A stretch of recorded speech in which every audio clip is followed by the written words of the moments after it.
Hello ಸ್ನೇಹಿತರೆ, welcome to top exams. ನಾನು ನಿಮ್ಮ ಎಜುಕೇಟರ್ ಸಂಜೀವ್. ಸೊ ಇವತ್ತಿನ ಕ್ಲಾಸಲ್ಲಿ ನಾವು ಕಂಪ್ಲೀಟ್ ಆಗಿ ಶಾಸನ ಸಾಹಿತ್ಯಕ್ಕೆ ಸಂಬಂಧಪಟ್ಟಿರ್ತಕ್ಕಂಥ ಉಳಿದಿರತಕ್ಕಂಥ ಶಾಸನಗಳನ್ನು ಕಲ್ತ್ಕೊಳ್ತಾ ಹೋಗೋಣ. ಸೊ ಎಲ್ಲರ ಸ್ಟಡಿ ಕೂಡ ಹೇಗಿದೆ, ತುಂಬ ಚೆನ್ನಾಗಿ ಸ್ಟಡಿ ಮಾಡ್ಕೊಳ್ಳಿ. ಯಾಕೆಂದರೆ ಈ ಒಂದು ಅವಕಾಶವನ್ನು ಬಿಟ್ಟರೆ ಮತ್ತೆ ನಿಮಗೆ SDA FDA ಎಕ್ಸಾಮ್ಸ್ಗಳಿಗೆ ಕಾಲ್ ಆಗ್ತಕ್ಕಂಥದ್ದು ಮತ್ತೆ 2021 ಕೊನೆಯ ಹಂತದಲ್ಲಾಗಿರೋದ್ರಿಂದ ಈ ಅವಕಾಶವನ್ನು ಯಾವುದೂ ವಿಷಯಕ್ಕೆ ನೀವು ಈ ಒಂದು ಚಾನ್ಸನ್ನು ಮಿಸ್ ಮಾಡ್ಕೋಬೇಡಿ.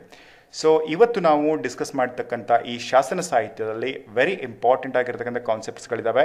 ಸೊ ಈಗಲೂ ಕೂಡ ನೀವು ನಿಮ್ಮ ಸ್ನೇಹಿತರನ್ನ ಈ ಒಂದು ಕ್ಲಾಸಸ್ಗೆ ಇನ್ವೈಟ್ ಮಾಡ್ಬೋದು. ಸೊ ನಿಮ್ಮ ಸ್ನೇಹಿತರಿಗೆ ಈ ಒಂದು ಇನ್ವೈಟ್ ಲಿಂಕನ್ನು ಕಳಿಸ್ಕೊಡಿ ಅಥವಾ ಈ ಒಂದು ವಿಡಿಯೋನ ಅವರಿಗೆ ಶೇರ್ ಮಾಡಿ. ಅವರು ಕೂಡ ಈ ಒಂದು ವಿಡಿಯೋ ಯೂಸ್ ಆಗ್ಬೋದು, ಇಷ್ಟ ಆಗ್ಬೋದು ಕೂಡ. ಸೊ ಯೂಸ್ ಆಗುತ್ತೆ ಅಂತ ಹೇಳಿದ್ರೆ ಇದರಿಂದ ನಿಮಗೂ ಕೂಡ ಒಂದು ಒಳ್ಳೆಯದಾಗುತ್ತೆ, ನಮಗೂ ಕೂಡ ಹೆಚ್ಚು ಹೆಚ್ಚು ಜನರಿಗೆ ತಲುಪೋದಕ್ಕೆ ಸಾಧ್ಯವಾಗುತ್ತೆ.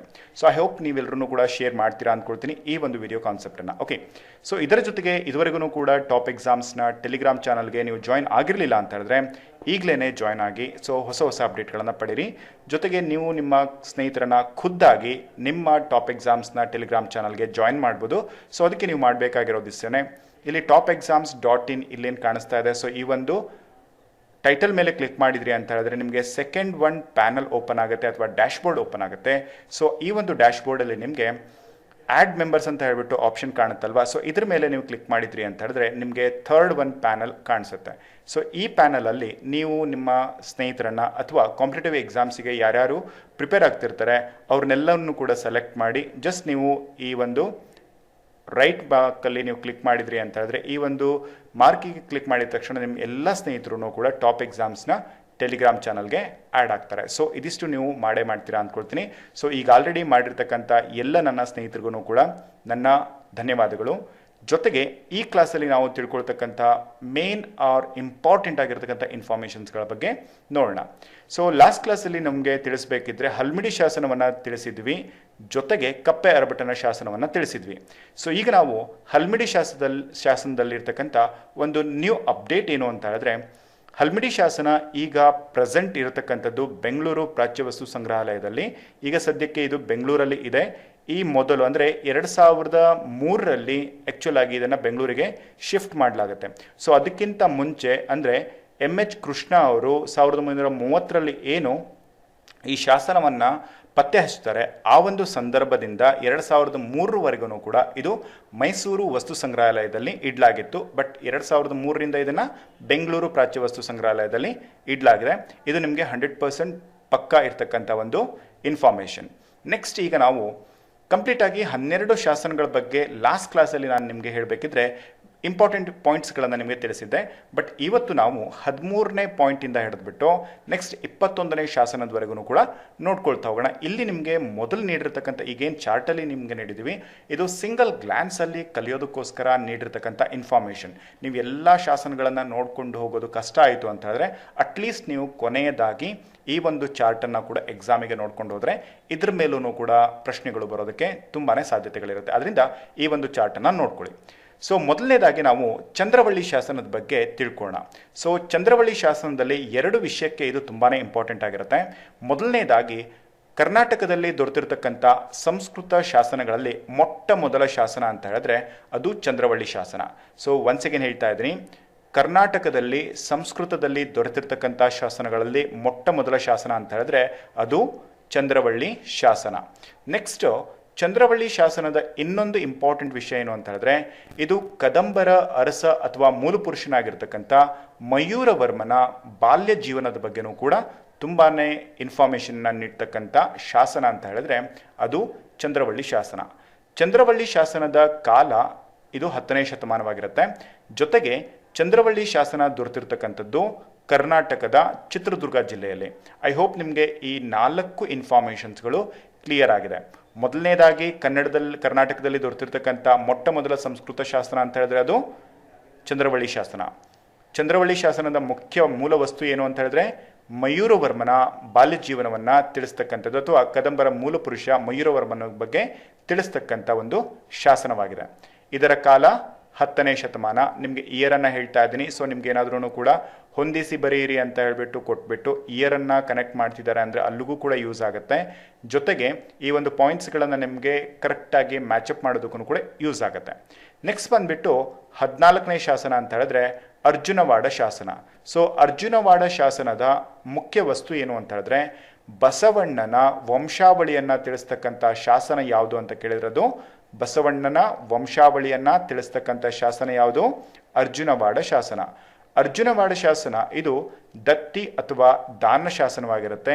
ಇದರ ಕಾಲ 1260 ಅಂದರೆ 1260 ಅರ್ಜುನವಾಡ ಶಾಸನದ ಕಾಲವಾಗಿದೆ. ಸೊ ಇಲ್ಲಿ ನಿಮಗೆ ಇಂಪಾರ್ಟೆಂಟ್ ಏನು, ಅರ್ಜುನವಾಡ ಶಾಸನದ ಕಾಲ 1260, ಅರ್ಜುನವಾಡ ಶಾಸನ ಬಸವಣ್ಣನ ವಂಶಾವಳಿಯನ್ನು ತಿಳಿಸ್ತಕ್ಕಂಥ ಶಾಸನ, ಹಾಗೆ ಅರ್ಜುನವಾಡ ಶಾಸನ ಒಂದು ದಾನ ಅಥವಾ ದತ್ತಿ ಶಾಸನ. ಈ 3 ಪಾಯಿಂಟ್ಸ್ಗಳು ಇದರಲ್ಲಿ ಇಂಪಾರ್ಟೆಂಟ್. ನೆಕ್ಸ್ಟ್ ಬಂದ್ಬಿಟ್ಟು ಬೇಲೂರು ಶಾಸನ ಇದೆ. ಸೊ ಬೇಲೂರು ಶಾಸನ ಅಷ್ಟು ಇಂಪಾರ್ಟೆಂಟ್ ಅಲ್ಲ, ಆದ್ರೂ ಕೂಡ ನೀವು ತಿಳ್ಕೊಬೋದು ಇದರಲ್ಲಿ ಏನೇನು ಅಂತ ಹೇಳಿದ್ರೆ ಬೇಲೂರು ಶಾಸನದ ಕಾಲ ಅಂತ ಹೇಳಿದ್ರೆ ಕ್ರಿಸ್ತಶಕ 1117 ಇದು ಬೇಲೂರು ಶಾಸನದ ಕಾಲ. ಇದರ ಭಾಷೆ ಯಾವುದು ಅಂತ ಹೇಳಿದ್ರೆ ಸಂಸ್ಕೃತ ಹಾಗೂ ಕನ್ನಡ ಬೇಲೂರು ಶಾಸನದಲ್ಲಿ ಇರ್ತಕ್ಕಂತಹ ಭಾಷೆಗಳು. ಇದರ ಮುಖ್ಯ ಮೂಲ ವಸ್ತು ಏನು ಅಂತ ಅಥವಾ ವಿಷಯ ವಸ್ತು ಏನು ಅಂತ ಹೇಳಿದ್ರೆ ಹೊಯ್ಸಳ ವಂಶದ ವರ್ಣನೆಯನ್ನು ತಿಳಿಸ್ತಕ್ಕಂಥ ಶಾಸನ ಯಾವುದು ಅಂತ ಹೇಳಿದ್ರೆ ಅದು ಬೇಲೂರು ಶಾಸನ. ಇದರ ಜೊತೆಗೆ ನೀವು ತಿಳ್ಕೋಬೇಕು ಕದಂಬರ ಮೂಲಪುರುಷನಾಗಿರ್ತಕ್ಕಂಥ ಮಯೂರವರ್ಮನ ಬಗ್ಗೆ ತಿಳಿಸ್ತಕ್ಕಂಥ ಶಾಸನ ಅಥವಾ ಅವರ ಒಂದು ವಂಶಾವಳಿ ಬಗ್ಗೆ ತಿಳಿಸ್ತಕ್ಕಂಥ ಶಾಸನ ಅಂತ ಹೇಳಿದ್ರೆ ಅದು ಚಂದ್ರವಳ್ಳಿ ಶಾಸನವಾಗಿರುತ್ತೆ. ಅದೇ ರೀತಿ ಬೇಲೂರು ಶಾಸನ ಹೊಯ್ಸಳ ವಂಶದ ವರ್ಣನೆಯನ್ನು ಮಾಡ್ತಕ್ಕಂಥದ್ದು. ಈಗ 15 ಶಾಸನಗಳನ್ನು ನಾವು ಕಂಪ್ಲೀಟ್ ಆಗಿ ಮುಗಿಸಿದ್ದೀವಿ. ಈಗ ನೆಕ್ಸ್ಟು 16ನೇ ಶಾಸನ ಅಂತ ಹೇಳಿದ್ರೆ ಬುಕ್ಕರಾಯನ ಶ್ರವಣಬೆಳಗೊಳ ಶಾಸನ. ಸೊ ಬುಕ್ಕರಾಯನ ಶ್ರವಣಬೆಳಗೊಳ ಶಾಸನ ಅಂತಲೂ ಕೂಡ ಕರಿಬೋದು. ಇದನ್ನ ಧರ್ಮ ಸಮನ್ವಯತೆಯನ್ನು ಮೆರೆದಿರ್ತಕ್ಕಂಥ ಶಾಸನ ಅಂತಲೂ ಕೂಡ ಕರಿಬಹುದು. ನಿಮಗೆ ಧರ್ಮ ಸಮನ್ವಯತೆಯನ್ನು ಮೆರೆದಿರ್ತಕ್ಕಂಥ ಶಾಸನ ಯಾವುದು ಅಂತ ಕೇಳಿದರೆ ಅದು ಬುಕ್ಕರಾಯನ ಶ್ರವಣಬೆಳಗೊಳದ ಶಾಸನ ಆಗಿರುತ್ತೆ. ಸೊ ಇದರ ಕಾಲ 1368 ಅಂದರೆ ಕ್ರಿಸ್ತಶಕ 1368 ಇದು ಶ್ರವಣಬೆಳಗೊಳದಲ್ಲಿ ದೊರೆತಿರ್ತಕ್ಕಂಥ ಬುಕ್ಕರಾಯನ ಶಾಸನದ ಕಾಲವಾಗಿರುತ್ತೆ. ಹಾಗೆ ಇದನ್ನು ಹೊರಡಿಸಿರ್ತಕ್ಕಂಥವರು ಅಂದರೆ ವಿಜಯನಗರದ ಬುಕ್ಕರಾಯ ಈ ಒಂದು ಶಾಸನವನ್ನು ಹೊರಡಿಸಿರೋದ್ರಿಂದ ಇದನ್ನು ಬುಕ್ಕರಾಯನ ಶಾಸನ ಅಥವಾ ಬುಕ್ಕನ ಶ್ರವಣಬೆಳಗೊಳ ಶಾಸನ ಅಂತ ಹೇಳ್ಬಿಟ್ಟು ಕರೆಯಲಾಗುತ್ತೆ.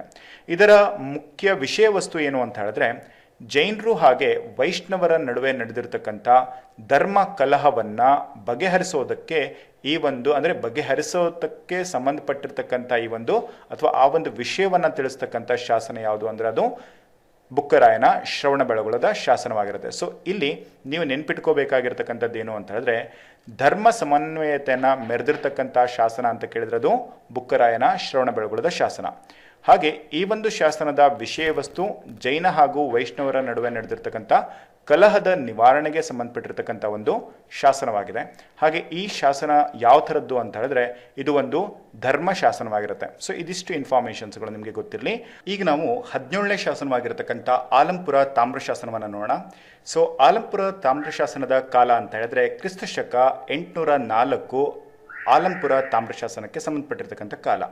ಸೊ ಇದರಲ್ಲಿ ಇರ್ತಕ್ಕಂಥ ಭಾಷೆ ಯಾವುದು ಅಂತ ಹೇಳಿದ್ರೆ ಕನ್ನಡ ಲಿಪಿಯನ್ನು ಈ ಒಂದು ಶಾಸನ ಒಳಗೊಂಡಿದೆ.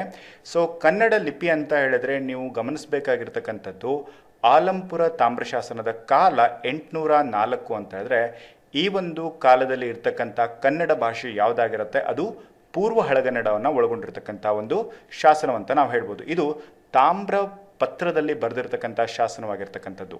ಜೊತೆಗೆ ಈ ಶಾಸನವನ್ನು ಪತ್ತೆ ಹಚ್ಚಿರ್ತಕ್ಕಂಥವ್ರು ಜಾನ್ ಫ್ಲಿಟ್ ಏನಿದ್ದಾರೆ. ಸೊ ಇವರು ಈ ಒಂದು ಶಾಸನವನ್ನು ಕಂಡುಹಿಡಿದಿದ್ದಾರೆ ಅಥವಾ ಪತ್ತೆಯನ್ನು ಹಚ್ಚಿದ್ದಾರೆ. ನಿಮಗೆ ಇದರ ಮೇಲೆ ನಾನು ನಿಮಗೆ ಇನ್ನೊಂದು ಕ್ವಶನನ್ನು ಕೇಳ್ತಾ ಇದ್ದೀನಿ. ಸೊ ಜಾನ್ ಫ್ಲಿಟ್ ಅವರು ಯಾಕೆ ನಮಗೆ ತುಂಬ ಇಂಪಾರ್ಟೆಂಟ್? ಸೊ ಅವರನ್ನು ನಾವು ಏನು ಅಂತ ಹೇಳಿಬಿಟ್ಟು ಕರೆಯಲಾಗುತ್ತೆ ಈ ಇತಿಹಾಸದಲ್ಲಿ, ಈ ಒಂದು ಶಾಸನದ ಇತಿಹಾಸದಲ್ಲಿ ಜಾನ್ ಫ್ಲಿಟ್ ಅವರನ್ನು ಏನಂತ ಹೇಳಿಬಿಟ್ಟು ಕರೆಯಲಾಗುತ್ತೆ ಅಂತ ಹೇಳ್ಬಿಟ್ಟು ನನಗೆ ಕಮೆಂಟ್ ಬಾಕ್ಸಲ್ಲಿ ಕಮೆಂಟ್ ಮಾಡಿಬಿಟ್ಟು ತಿಳಿಸಿ. ಓಕೆ, ಈ ಒಂದು ಆಲಂಪುರ ತಾಮ್ರಶಾಸನ ಏನಿದೆ ಇದು ಮುಮ್ಮಡಿ ಗೋವಿಂದನ ತಾಮ್ರಶಾಸನವಾಗಿರುತ್ತೆ. ಸೊ ಇದು ಯಾರ ಒಂದು ತಾಮ್ರಶಾಸನವಾಗಿರುತ್ತೆ? ಮುಮ್ಮಡಿ ಗೋವಿಂದನ ಅಥವಾ 3ನೇ ಗೋವಿಂದನ ತಾಮ್ರಶಾಸನವಾಗಿರುತ್ತೆ. ಸೊ ಓಕೆ, ಇದಿಷ್ಟು ಇನ್ಫಾರ್ಮೇಷನ್ಸ್ಗಳು ಆಲಂಪುರ ತಾಮ್ರಶಾಸನಕ್ಕೆ ಸಂಬಂಧಪಟ್ಟ ಹಾಗೆ. ನೆಕ್ಸ್ಟ್ ಬರ್ತಕ್ಕಂಥದ್ರಲ್ಲಿ ಬೆಳ್ಮಣ್ಣು ತಾಮ್ರಶಾಸನ. ಸೊ ಬೆಳ್ಮಣ್ಣು ತಾಮ್ರಶಾಸನ ಏನಿದೆ ಇದು ನೀವು ಕಂಪಲ್ಸರಿಯಾಗಿ ಈ ಒಂದು ಶಾಸನವನ್ನು ನೋಡ್ಕೊಳ್ಳೇಬೇಕು. ರೀಸನ್ ಏನು ಅಂತ ಹೇಳಿದ್ರೆ, ಕನ್ನಡದ ತಾಮ್ರಶಾಸನಗಳಲ್ಲಿ ಪ್ರಪ್ರಥಮ ತಾಮ್ರಶಾಸನ ಅಂತ ಹೇಳಿದ್ರೆ ಅದು ಬೆಳ್ಮಣ್ಣು ತಾಮ್ರಶಾಸನವಾಗಿರುತ್ತೆ. ನಿಮಗೆ 3 ಇನ್ಫಾರ್ಮೇಷನ್ಸ್ಗಳು ಈಗ ನೀವು ತಿಳ್ಕೊಳ್ಳೋಂಥಕ್ಕಂಥದ್ರಲ್ಲಿ ಇಂಪಾರ್ಟೆಂಟ್. ಯಾವುದು ಅಂತ ಹೇಳಿದ್ರೆ, ಹಲ್ಮಿಡಿ ಶಾಸನ ಕನ್ನಡದಲ್ಲಿ ದೊರೆತಿರತಕ್ಕಂಥ ಮೊಟ್ಟ ಮೊದಲ ಶಾಸನವಾಗಿರುತ್ತೆ. ಎರಡನೇದಾಗಿ ಸಂಸ್ಕೃತದಲ್ಲಿ ದೊರೆತಿರತಕ್ಕಂಥ, ಅಂದರೆ ಕರ್ನಾಟಕದಲ್ಲಿ ಸಂಸ್ಕೃತದಲ್ಲಿ ದೊರೆತಿರ್ತಕ್ಕಂಥ ಮೊಟ್ಟ ಮೊದಲ ಶಾಸನ ಅಂತ ಹೇಳಿದ್ರೆ ಅದು ಚಂದ್ರವಳ್ಳಿ ಶಾಸನ. ನೆಕ್ಸ್ಟು ತಾಮ್ರಶಾಸನದಲ್ಲಿ ಮೊಟ್ಟ ಮೊದಲ ಬಾರಿಗೆ ಸಿಕ್ಕಿರ್ತಕ್ಕಂಥದ್ದು ಅಂತ ಹೇಳಿದ್ರೆ ಅದು ಬೆಳ್ಮಣ್ಣು ತಾಮ್ರಶಾಸನವಾಗಿರುತ್ತೆ. ಸೊ ಈ 3 ಶಾಸನಗಳು ನಿಮಗೆ ನೆನಪಿರಲಿ. ಈ ತಾಮ್ರಶಾಸನವನ್ನು ಹೊರಡಿಸಿರ್ತಕ್ಕಂಥವರು ಇಮ್ಮಡಿ ಆಳ್ವರಸ. ಸೊ ಈ ಶಾಸನವನ್ನು ಹೊರಡಿಸಿದ್ದಾರೆ, ನೆನಪಿರಲಿ. ಇಮ್ಮಡಿ ಆಳ್ವರಸ ಅಥವಾ ಎರಡನೇ ಆಳ್ವರಸ ಈ ಒಂದು ಶಾಸನವನ್ನು ಹೊರಡಿಸಿರ್ತಕ್ಕಂಥವ್ರು. ಈ ಶಾಸನವನ್ನು ಪತ್ತೆ ಹಚ್ಚಿರ್ತಕ್ಕಂಥವ್ರು ಅಥವಾ ಬೆಳಕಿಗೆ ತಂದಿರತಕ್ಕಂಥವರು ಡಾಕ್ಟರ್ ಪಿ ಗುರುರಾಜ್ ಭಟ್ಟರು. ಸೊ ಈ ಒಂದು ಶಾಸನವನ್ನು ಅವರು ಬೆಳಕಿಗೆ ತರ್ತಾರೆ ಅಥವಾ ಪತ್ತೆಯನ್ನು ಹಚ್ತಾರೆ. ಸೊ ಇಲ್ಲಿ ನೀವು ನೆನ್ಪಿಟ್ಕೋಬೇಕಾಗಿರ್ತಕ್ಕಂಥದ್ದು ಏನು ಅಂತ ಹೇಳಿದ್ರೆ, ಬೆಳ್ಮಣ್ಣು ತಾಮ್ರಶಾಸನ ಕರ್ನಾಟಕದಲ್ಲಿ ಅಥವಾ ಕನ್ನಡದಲ್ಲಿ ದೊರೆತಿರ್ತಕ್ಕಂಥ ಮೊಟ್ಟ ಮೊದಲ ತಾಮ್ರಶಾಸನ ಅಂತ ಹೇಳ್ಬಿಟ್ಟು ನಿಮಗೆ ಗೊತ್ತಿರಲಿ. ಇದು ನಿಮಗೆ very important first point. Next ಎರಡನೇದಾಗಿ ಈ ಶಾಸನವನ್ನು ಹೊರತಂದವರು ಅಥವಾ ಬೆಳಕಿಗೆ ತಂದವರು ಯಾರು ಅಂತ ಹೇಳಿದ್ರೆ ಡಾಕ್ಟರ್ ಪಿ ಗುರುರಾಜ್ ಭಟ್ಟರು ಈ ಒಂದು ಶಾಸನವನ್ನು ಬೆಳಕಿಗೆ ತರ್ತಾರೆ. ಮೂರನೇದಾಗಿ ವೆರಿ ಇಂಪಾರ್ಟೆಂಟ್ ಆಗಿರ್ತಕ್ಕಂಥ ಪಾಯಿಂಟ್ ಏನು ಅಂತ ಹೇಳಿದ್ರೆ ಇದೊಂದು ದಾನ ಶಾಸನವಾಗಿರುತ್ತೆ. ಸೊ ಈ 3 ಪಾಯಿಂಟ್ಸ್ಗಳು ನಿಮಗೆ ಬೆಳ್ಮಣ್ಣು ಶಾಸನದಲ್ಲಿ ತುಂಬಾ ಇಂಪಾರ್ಟೆಂಟ್. ನೆಕ್ಸ್ಟ್ ನಾವು 19ನೇ ಶಾಸನಕ್ಕೆ ಹೋಗೋಣ. ವಡ್ಡರ್ಸೆ ಶಾಸನ ಇದು ಒಂದು ದಾನ ಶಾಸನವಾಗಿರುತ್ತೆ. ಇಷ್ಟು ತಿಳ್ಕೊಂಡ್ರೆ ಸಾಕು. ಇದರಲ್ಲಿ ಇಂಪಾರ್ಟೆಂಟ್, ಇದರಲ್ಲಿ ಬೇರೆ ಬೇರೆ ವಿಷಯಗಳಿದ್ರೂ ಕೂಡ ವಡ್ಡರ್ಸೆ ಇದೊಂದು ದಾನ ಶಾಸನ ಅಂತ ಗೊತ್ತಿದ್ರೆ ಸಾಕು. ನೆಕ್ಸ್ಟು ಬಾರಕೂರು ಶಾಸನ. ಈ ಬಾರಕೂರು ಶಾಸನ ಇದು ಕನ್ನಡ ಲಿಪಿಯನ್ನು ಒಳಗೊಂಡಿರ್ತಕ್ಕಂಥ ಶಾಸನವಾಗಿರುತ್ತೆ. ಜೊತೆಗೆ ಇದರ ಕಾಲ ಅಂತ ಹೇಳಿದ್ರೆ 15ನೇ ಶತಮಾನ. ನೆಕ್ಸ್ಟ್ ಬಂದ್ಬಿಟ್ಟು ಸಿಂಗೆನಾಯಕನಹಳ್ಳಿ ಶಾಸನ. ಇದರ ಒಂದು ಕಾಲ ಕ್ರಿಸ್ತಶಕ 1510. ಸೊ ಇದಿಷ್ಟು ಇನ್ಫಾರ್ಮೇಷನ್ಸ್ಗಳು ಈ ಒಂದು ಶಾಸನಗಳ ಬಗ್ಗೆ. ಸೊ ಈ ಒಂದು ಶಾಸನಗಳಲ್ಲಿ ತುಂಬ ಇಂಪಾರ್ಟೆಂಟ್ ಆಗಿರ್ತಕ್ಕಂಥ ಶಾಸನ ಅಂತ ಹೇಳಿದ್ರೆ ಮೊದಲನೇದು ಚಂದ್ರವಳ್ಳಿ ಶಾಸನ, ಎರಡನೇದಾಗಿ ಅರ್ಜುನವಾಡ ಶಾಸನ, ನೆಕ್ಸ್ಟ್ ಮೂರನೇದಾಗಿ ಬೇಲೂರು ಶಾಸನ. ಸೊ ಈ 3 ಶಾಸನಗಳು ಈಗ ನಿಮಗೆ ವೆರಿ ಇಂಪಾರ್ಟೆಂಟ್ ಆಗಿರುತ್ತೆ. ನೆಕ್ಸ್ಟ್ ಉಳಿದಿರ್ತಕ್ಕಂಥ ಶಾಸನದಲ್ಲಿ ಬೆಳ್ಮಣ್ಣು ತಾಮ್ರ ಶಾಸನ ಏನಿದೆ ಇದು 4ನೇದಾಗಿ ಇಂಪಾರ್ಟೆಂಟ್ ಶಾಸನವಾಗಿರುತ್ತೆ. ಉಳಿದಿರ್ತಕ್ಕಂಥವನ್ನ ನೀವು ನೋಡ್ಕೊಳ್ಳಿ. ಇದರಲ್ಲಿ ಇಂಪಾರ್ಟೆಂಟ್ ಪಾಯಿಂಟ್ಸ್ಗಳು ಅಂತ ಹೇಳಿದ್ರೆ ಬುಕ್ಕರಾಯನ ಶ್ರವಣಬೆಳಗೊಳದ ಶಾಸನ, ಇದು ಧರ್ಮ ಸಮನ್ವಯತೆಯನ್ನು ಮೆರೆದಿರ್ತಕ್ಕಂಥ ಶಾಸನ ಅಂತ ಹೇಳ್ಬಿಟ್ರೆ ಸಾಕು. ಇದೊಂದೇ ನಿಮಗೆ ಇಂಪಾರ್ಟೆಂಟ್ ಅದರಲ್ಲಿ. ನೆಕ್ಸ್ಟ್ ಇದರಲ್ಲಿ ಆಲಂಪುರ ತಾಮ್ರಶಾಸನ ಏನಿದೆ ಇದರಲ್ಲಿ ನೀವು ಏನು ನೆನ್ಪಿಟ್ಕೊಳ್ಳೋಂಥ ಅವಶ್ಯಕತೆ ಇರೋದಿಲ್ಲ. ನೆಕ್ಸ್ಟ್ ವಡ್ಡರ್ಸೆ ಶಾಸನ ಕೂಡ ಅಷ್ಟೇ, ಇದೊಂದು ದಾನ ಶಾಸನ ಅಂತ ನೆನ್ಪಿಟ್ಕೊಳ್ಳಿ. ನೆಕ್ಸ್ಟ್ ಬಾರಕೂರು ಶಾಸನ ಇದು ಕನ್ನಡದ ಲಿಪಿಯನ್ನು ಒಳಗೊಂಡಿರ್ತಕ್ಕಂಥ 2ನೇ ದೇವರಾಯನ ಶಾಸನ. ಸೊ ಇದು ಕೂಡ ನಿಮಗೆ ಅವಶ್ಯಕತೆ ಇರೋದಿಲ್ಲ, ಅಷ್ಟು ಇಂಪಾರ್ಟೆಂಟ್ ಅಲ್ಲ, ಆದ್ರೂ ಕೂಡ ನಿಮ್ಮ ಒಂದು ನಾಲೆಡ್ಜ್ಗೆ ಇರಲಿ ಅಂತ ಹೇಳ್ಬಿಟ್ಟು ಈ ಒಂದು ಶಾಸನಗಳನ್ನು ನೀಡಲಾಗಿದೆ. ಓಕೆ, ಈಗ ನಾವು ಹಲ್ಮಿಡಿ ಶಾಸನದ ಬಗ್ಗೆ ಕಂಪ್ಲೀಟ್ ಆಗಿ ತಿಳ್ಕೊಂಡಿದ್ದೀವಿ. ಕಪ್ಪೆರಬಟ್ಟನ ಅಥವಾ ಬಾದಾಮಿ ಶಾಸನದ ಬಗ್ಗೆನೂ ಕೂಡ ಕಂಪ್ಲೀಟ್ ಆಗಿ ತಿಳ್ಕೊಂಡಿದ್ದೀವಿ. ಸೊ ಈಗ ನಿಮಗೆ ಒಂದು ಹೊಸ ಅಪ್ಡೇಟ್ ಇದೆ. ಸೊ ಈ ಅಪ್ಡೇಟಿಂದ ಯಾರು ಕೂಡ ಬೇಜಾರು ಕೂಡ ಆಗಬೇಡಿ. ಜೊತೆಗೆ ಇದರಲ್ಲಿ ನಿಮಗೆ ಹೇಳೋವಂಥ ಇಂಪಾರ್ಟೆಂಟ್ ಆಗಿರ್ತಕ್ಕಂಥ ಇನ್ಫಾರ್ಮೇಷನ್ಸ್ಗಳನ್ನು ದಯವಿಟ್ಟು ಅರ್ಥ ಮಾಡಿಕೊಂಡು ನೆಕ್ಸ್ಟ್ ನಿಮಗೆ ಇದರಲ್ಲಿ ಕ್ಲಾಸಸ್ಗಳನ್ನು ಮುಂದುವರಿಸಬಹುದಾ ಅಥವಾ ಬೇಡವಾ ಅಂತ ಹೇಳ್ಬಿಟ್ಟು ನೀವೇ ಕೂಡ ಡಿಸೈಡ್ ಮಾಡಿ. ಸೊ ಫೈನಲಿ ನಾವು ಈ ಒಂದು ವಿಡಿಯೋ ಕ್ಲಾಸಸ್ ಏನಿದ್ದಾವೆ, ಸೊ ಈ ವಿಡಿಯೋ ಕ್ಲಾಸಸ್ಗಳನ್ನು ಕೇವಲ 100 ವಿದ್ಯಾರ್ಥಿಗಳಿಗೆ ಮಾತ್ರ ಪ್ರೊವೈಡ್ ಮಾಡ್ತಾ ಇದ್ದೀವಿ. ಸೊ ಇದು ಒಟ್ಟು 40 ದಿನಗಳ ಒಂದು ವಿಡಿಯೋ ತರಗತಿ ಆಗಿರುತ್ತೆ. ಸೊ ಇಲ್ಲಿ KPSC ಹೊರಡಿಸಿರ್ತಕ್ಕಂಥ ಹೊಸ ಪಠ್ಯಕ್ರಮಕ್ಕೆ ಸಂಬಂಧಪಟ್ಟ ಹಾಗೆ ಕನ್ನಡ ವ್ಯಾಕರಣ ಮತ್ತು ಸಾಹಿತ್ಯಕ್ಕೆ ಸಂಬಂಧಪಟ್ಟಿರತಕ್ಕಂತಹ ಎಲ್ಲ ವಿಷಯಗಳನ್ನು ಕೂಡ ನಿಮಗೆ ವಿಡಿಯೋ ಕ್ಲಾಸಸ್ಸಲ್ಲಿ ಕವರ್ ಮಾಡ್ತಾ ಇದ್ದೀವಿ. ಸೊ ಅದು 2020-21ನೇ ಸಾಲಿನಲ್ಲಿ ನಡೀತಾ ಇರತಕ್ಕಂಥ SDA ಮತ್ತು FDA ಎಕ್ಸಾಮ್ಸ್ಗಳಿಗೆ. ಸೊ ಇದು ಸ್ಪೆಸಿಫಿಕ್ ಆಗಿ ಹೇಳ್ತಾ ಇರೋವಂಥದ್ದು ಕೇವಲ 100 ವಿದ್ಯಾರ್ಥಿಗಳಿಗೆ ಮಾತ್ರ ಈ ಒಂದು ಕ್ಲಾಸಸ್ಸನ್ನು ತಗೊಳ್ತಾ ಇದ್ದೀನಿ. ಯಾಕೆ ಅಂತ ಹೇಳಿದ್ರೆ ಪರ್ಸನಲಿ ಅವರಿಗೆ ಈ ಒಂದು ಡೌಟ್ ಕ್ಲಿಯರೆನ್ಸ್ ಆಗಿರ್ಬೋದು ಅಥವಾ ಸಮ್ ಆಫ್ ಮೆಂಟರ್ಶಿಪ್ ಮಾಡಬೇಕಾದ್ರೆ ನಮಗೆ ತೊಂದರೆ ಆಗಬಾರ್ದು ಅಂತ ಹೇಳ್ಬಿಟ್ಟು ಕೇವಲ ಮೊದಲ 100 ವಿದ್ಯಾರ್ಥಿಗಳಿಗೆ ಮಾತ್ರ ಈ ಒಂದು ಕ್ಲಾಸಸ್ಗಳಿಗೆ ಅಪ್ಡೇಟನ್ನು ತಗೊಳ್ತಾ ಇದ್ದೀವಿ. ನೆಕ್ಸ್ಟ್ ಈ ಕ್ಲಾಸಸ್ಗೆ ನೀವು ಜಾಯ್ನ್ ಆಗಬೇಕು ಅಂತ ಹೇಳಿದ್ರೆ ಮೊದಲ ಏನು 100 ಮೆಂಬರ್ಸ್ ಇರ್ತಾರೆ, ಸೊ ಅವರಿಗಿಂತನೂ ಕೂಡ ಇಲ್ಲಿ 11ನೇ ತಾರೀಕು ಮತ್ತು 12ನೇ ತಾರೀಕಿನ ಒಳಗಾಗಿ ಯಾರು ಜಾಯ್ನ್ ಆಗ್ತಾರೆ ಅಂದರೆ ಇದರಲ್ಲಿ ಫಸ್ಟ್ 50 ಮೆಂಬರ್ಸ್ ಏನಿರ್ತಾರೆ, ಸೊ ಆ 50 ಮೆಂಬರ್ಸ್ಗೆ ಇದು ಕಂಪಲ್ಸರಿ ಅಂತಲೇ ಹೇಳ್ಬೋದು. 50 ಮೆಂಬರ್ಸ್ಗೆ ಮಾತ್ರ 250 ರೂಪಾಯಿಗೆ ಈ ಒಂದು ತರಗತಿಗಳನ್ನು ನೀಡಲಾಗ್ತಾ ಇರುತ್ತೆ. ಮತ್ತು ಉಳಿದಿರ್ತಕ್ಕಂಥ ಅಂದರೆ ಇದರ ಮೇಲೆ ಬರ್ತಕ್ಕಂಥ ಎಲ್ಲ ಸ್ಟೂಡೆಂಟ್ಸಿಗೂ ಕೂಡ ಕಂಪಲ್ಸರಿ ಅವರು 500 ರುಪೀಸನ್ನು ಪೇ ಮಾಡಿಕೊಂಡು ಕ್ಲಾಸಸನ್ನು ಕೇಳ್ಬೋದು. ಸೊ ಈ ಒಂದು ಅವಕಾಶವನ್ನು ನೀವು ಯೂಸ್ ಮಾಡ್ಕೊಳ್ಳಿ. ಜೊತೆಗೆ ಈ ಒಂದು ಸಣ್ಣ ಶುಲ್ಕ ಅಂತಲೇ ಹೇಳ್ಬೋದು. ಯಾಕೆ ಅಂದರೆ ಇದರಲ್ಲಿ ತುಂಬ ಎಫರ್ಟ್ ಇಟ್ಕೊಂಡ್ಬಿಟ್ಟು ನಾವು ನಿಮಗೆ ಈ ಒಂದು ವರ್ಕನ್ನು ನೀಡ್ತಾ ಇರ್ತೀವಿ. ಸೊ ಅದರಿಂದ ಈ ಒಂದು ಕ್ಲಾಸಸ್ಗಳು ಎಲ್ಲರೂ ಕೂಡ ಯೂಸ್ ಮಾಡ್ಕೊಳ್ಳಿ. ಯಾಕೆಂದರೆ ಫೈನಲ್ 40 ಡೇಸಲ್ಲಿ ನೀವು ಇದುವರೆಗೂ ಕೂಡ ಏನು ಓದಿರಲಿಲ್ಲ ಅಂದ್ರೂ ಕೂಡ ಈ 40 ದಿವಸದಲ್ಲಿ ದಿನಕ್ಕೆ ನೀವು 2 ರಿಂದ 3 ಗಂಟೆ ಈ ಕನ್ನಡ ಸಬ್ಜೆಕ್ಟಿಗೆ ಕೊಟ್ಟರೆ ಅಂದ್ರೂ ಕೂಡ ನೀವು ಉತ್ತಮವಾಗಿರ್ತಕ್ಕಂಥ ಅಂಕಗಳನ್ನು ಗಳಿಸೋದಕ್ಕೆ ನಿಮಗೆ ಸಾಧ್ಯವಾಗುತ್ತೆ. ಸೊ ನೀವು ರಿಜಿಸ್ಟ್ರೇಷನ್ ಮಾಡ್ಕೋಬೇಕಿದ್ರೆ ನೀವು 8880015300 ಈ ನಂಬರ್ಗೆ ನೀವು ಫೀ ಪೇ ಮಾಡಿಬಿಟ್ಟು, ಅಂದರೆ ಫಸ್ಟ್ ನೀವು 50 ಮೆಂಬರ್ಸ್ ಯಾರು ಇರ್ತಾರೆ ಅವರು ಇವತ್ತಿನಿಂದನೇ ಅವರು ಜಾಯ್ನ್ ಆಗೋದಕ್ಕೆ ಅವಕಾಶ ಇರುತ್ತೆ. ನೀವು ಯಾವಾಗ ಬೇಕಾದ್ರೂ ಕೂಡ ಈ ಒಂದು ಅಮೌಂಟನ್ನು ಪೇ ಮಾಡಿಬಿಟ್ಟು ಜಾಯ್ನ್ ಆಗ್ಬೋದು. ಸೊ ಇವತ್ತು ಮತ್ತು ನಾಳೆ ಒಳಗಡೆ 50 ಮೆಂಬರ್ಸ್ ಎಷ್ಟು ಜನ ಆಗ್ತಾರೋ ಅವರಿಗೆ 250 ಒಳಗಡೆ ಈ ಒಂದು ಕೋರ್ಸನ್ನು ನೀಡ್ತಾ ಇರ್ತೀವಿ. ಸೊ ನೀವು ಕೋರ್ಸನ್ನು ತೊಗೋಬೇಕು ಅಂದವರು ಮಾಡಬೇಕಾಗಿರೋದು ಇಷ್ಟೇ. ಸೊ 8951781517 ಈ ನಂಬರ್ಗೆ 250 ರುಪೀಸನ್ನು ಪೇ ಮಾಡಿ ನಂತರ ಅದರ ಒಂದು ಸ್ಕ್ರೀನ್ಶಾಟನ್ನು ನಮಗೆ ಇದೇ ನಂಬರ್ಗೆ ನೀವು ವಾಟ್ಸಪ್ ಮಾಡಿದರೆ ಸಾಕು. ನೆಕ್ಸ್ಟ್ ನೀವು ಗೂಗಲ್ ಪೇ ಮಾಡ್ಬೋದು, ಫೋನ್ಪೇ ಮಾಡ್ಬೋದು, ಪೇಟಿಎಮ್ ಮುಖಾಂತರವಾಗೂ ಕೂಡ ಈ ಒಂದು ಅಮೌಂಟನ್ನು ನೀವು ಕಳಿಸ್ಬೋದು. ಜೊತೆಗೆ ಇದರ ಜೊತೆಗೆ ನೀವು ನಿಮ್ಮ ಹೆಸರನ್ನು, ನಿಮ್ಮ ಮೊಬೈಲ್ ನಂಬರ್ ಜೊತೆಗೆ ಇಮೇಲ್ ವಿಳಾಸವನ್ನು ನಮಗೆ ಇದರ ಜೊತೆಗೆ ಅಂದರೆ ಸ್ಕ್ರೀನ್ಶಾಟ್ನ ಜೊತೆಗೇ ಕಳಿಸ್ಕೊಟ್ರಿ ಅಂತ ಹೇಳಿದ್ರೆ ನಿಮಗೆ ನಾಳೆಯಿಂದ ಕ್ಲಾಸಸ್ಗಳು ನಿಮಗೆ ಸ್ಪೆಸಿಫಿಕ್ ಆಗಿ ಅಪ್ಡೇಟ್ ಆಗ್ತಾ ಹೋಗ್ತವೆ. ಸೊ ಅದು ಕೂಡ 9:30 ಅದು ನಿಮಗೆ 10:30ವರೆಗೂ ಕೂಡ ನಿಮಗೆ ರೆಗ್ಯುಲರ್ ಆಗಿ ಈವನ್ ಟೈಮಿಂಗ್ಸಲ್ಲಿ ನಿಮಗೆ ಕ್ಲಾಸಸ್ ಇರುತ್ತೆ. ಇದರ ಜೊತೆಗೆ ಈ ಕ್ಲಾಸಸ್ಗಳು ಲೈವ್ ಇರೋದ್ರಿಂದ ನೀವು ಈ ಲೈವ್ ಸೆಷನನ್ನು ಮುಗಿಸ್ಕೊಂಡ ನಂತರನೂ ಕೂಡ 24/7ವರೆಗೂ ಕೂಡ ಈ ಒಂದು ಕ್ಲಾಸಸ್ಗಳನ್ನು ನಿಮಗೆ ಯಾವ ಟೈಮ್ ಫ್ರೀ ಆಗುತ್ತೋ ಆ ಒಂದು ಟೈಮಿಂಗ್ಸಲ್ಲಿ ನೀವು ಈ ಒಂದು ವಿಡಿಯೋಸ್ಗಳನ್ನು ವಾಚ್ ಮಾಡ್ಬೋದು. ನೀವು ಯಾವಾಗ ಬೇಕಾದ್ರೂ ಕೂಡ ಇದನ್ನು ನೋಟ್ಸ್ ಮಾಡ್ಕೋಬೋದು. ಇದಿಷ್ಟು ಇನ್ಫಾರ್ಮೇಷನ್ಸ್ಗಳು ಈ ಒಂದು ಕೋರ್ಸಿಗೆ ರಿಲೇಟೆಡ್ ಆಗಿ. ನೆಕ್ಸ್ಟ್ ನೋಟ್ಸ್ ಯಾರಾದ್ರೂ ಕೂಡ ಪರ್ಚೇಸ್ ಮಾಡೋದಕ್ಕೆ ಅವಕಾಶ ಕೂಡ ಇದೆ. ನೋಟ್ಸ್ ಬೇಕು ಅಂತ ಹೇಳಿದ್ರೆ ನೀವು ಮತ್ತೆ ಸಪ್ರೇಟಾಗಿ ನಿಮಗೆ ಅಮೌಂಟ್ಗಳಿರ್ತವೆ. ಸೊ ಅಲ್ಲಿ ನಿಮಗೆ ಇದನ್ನು ನೀವು ಇನ್ಫಾರ್ಮೇಷನ್ನ ಕಾಲ್ ಮಾಡಿಬಿಟ್ಟು ಈ ಒಂದು ಇನ್ಫಾರ್ಮೇಷನ್ನ ತಿಳ್ಕೊಬೋದು. ಐ ಹೋಪ್ ನಿಮಗೆ ಎಲ್ರಿಗೂ ಕೂಡ ಈ ಒಂದು ಕೋರ್ಸ್ ಅನುಕೂಲ ಆಗುತ್ತೆ ಅಂದ್ಕೊಳ್ತೀನಿ. ಜೊತೆಗೆ ಯಾರ್ಯಾರಿಗೆ ಈ ಒಂದು ಕೋರ್ಸ್ ಇಷ್ಟ ಆಗುತ್ತೋ ಅವರು ಜಾಯ್ನ್ ಆಗ್ಬೋದು. ಓಕೆ, ನೆಕ್ಸ್ಟ್ ನಾವೀಗ ಈ ಒಂದು ಶಾಸನಕ್ಕೆ ಸಂಬಂಧಪಟ್ಟಿರ್ತಕ್ಕಂಥ ವಿಷಯಗಳನ್ನು ನೆಕ್ಸ್ಟ್ ನೋಡ್ಕೊಳ್ತಾ ಹೋಗೋಣ. ಸೊ ಇಲ್ಲಿ ಒಟ್ಟು 21 ಶಾಸನಗಳು ಏನಿದ್ದಾವೆ, ಸೊ ಅವುಗಳಿಗೆ ಸಂಬಂಧಪಟ್ಟಾಗೆ ನಾವು ಮೊಟ್ಟ ಮೊದಲ ಈ 3ನೇ ಶಾಸನವನ್ನು ನೋಡೋಣ. ಇದು ತಮಟಕಲ್ಲು ಶಾಸನ. ಸೊ ತಮಟಕಲ್ಲು ಶಾಸನದ ಒಂದು ಕಾಲ ಅಂತ ಹೇಳಿದ್ರೆ ಕ್ರಿಸ್ತಶಕ 500. ಇದು ತಮಟಕಲ್ಲು ಶಾಸನಕ್ಕೆ ಸಂಬಂಧಪಟ್ಟಿರ್ತಕ್ಕಂಥ ಕಾಲ ಆಗಿರುತ್ತೆ. ಹಾಗೆ ತಮಟಕಲ್ಲು ಶಾಸನದ ಲಿಪಿ ಅಂತ ಹೇಳಿದ್ರೆ ಇದು ಪೂರ್ವ ಹಳಗನ್ನಡ. ಇಲ್ಲಿ ನೀವು ಇಯರನ್ನು ನೋಡ್ಕೊಂಡ್ಬಿಟ್ಟು ಕೂಡ ಇದರ ಒಂದು ಶಾಸನದ ಭಾಷೆಯನ್ನು ನೀವು ಅಥವಾ ಲಿಪಿಯನ್ನು ನೀವು ಪತ್ತೆ ಹಚ್ಚಬಹುದು.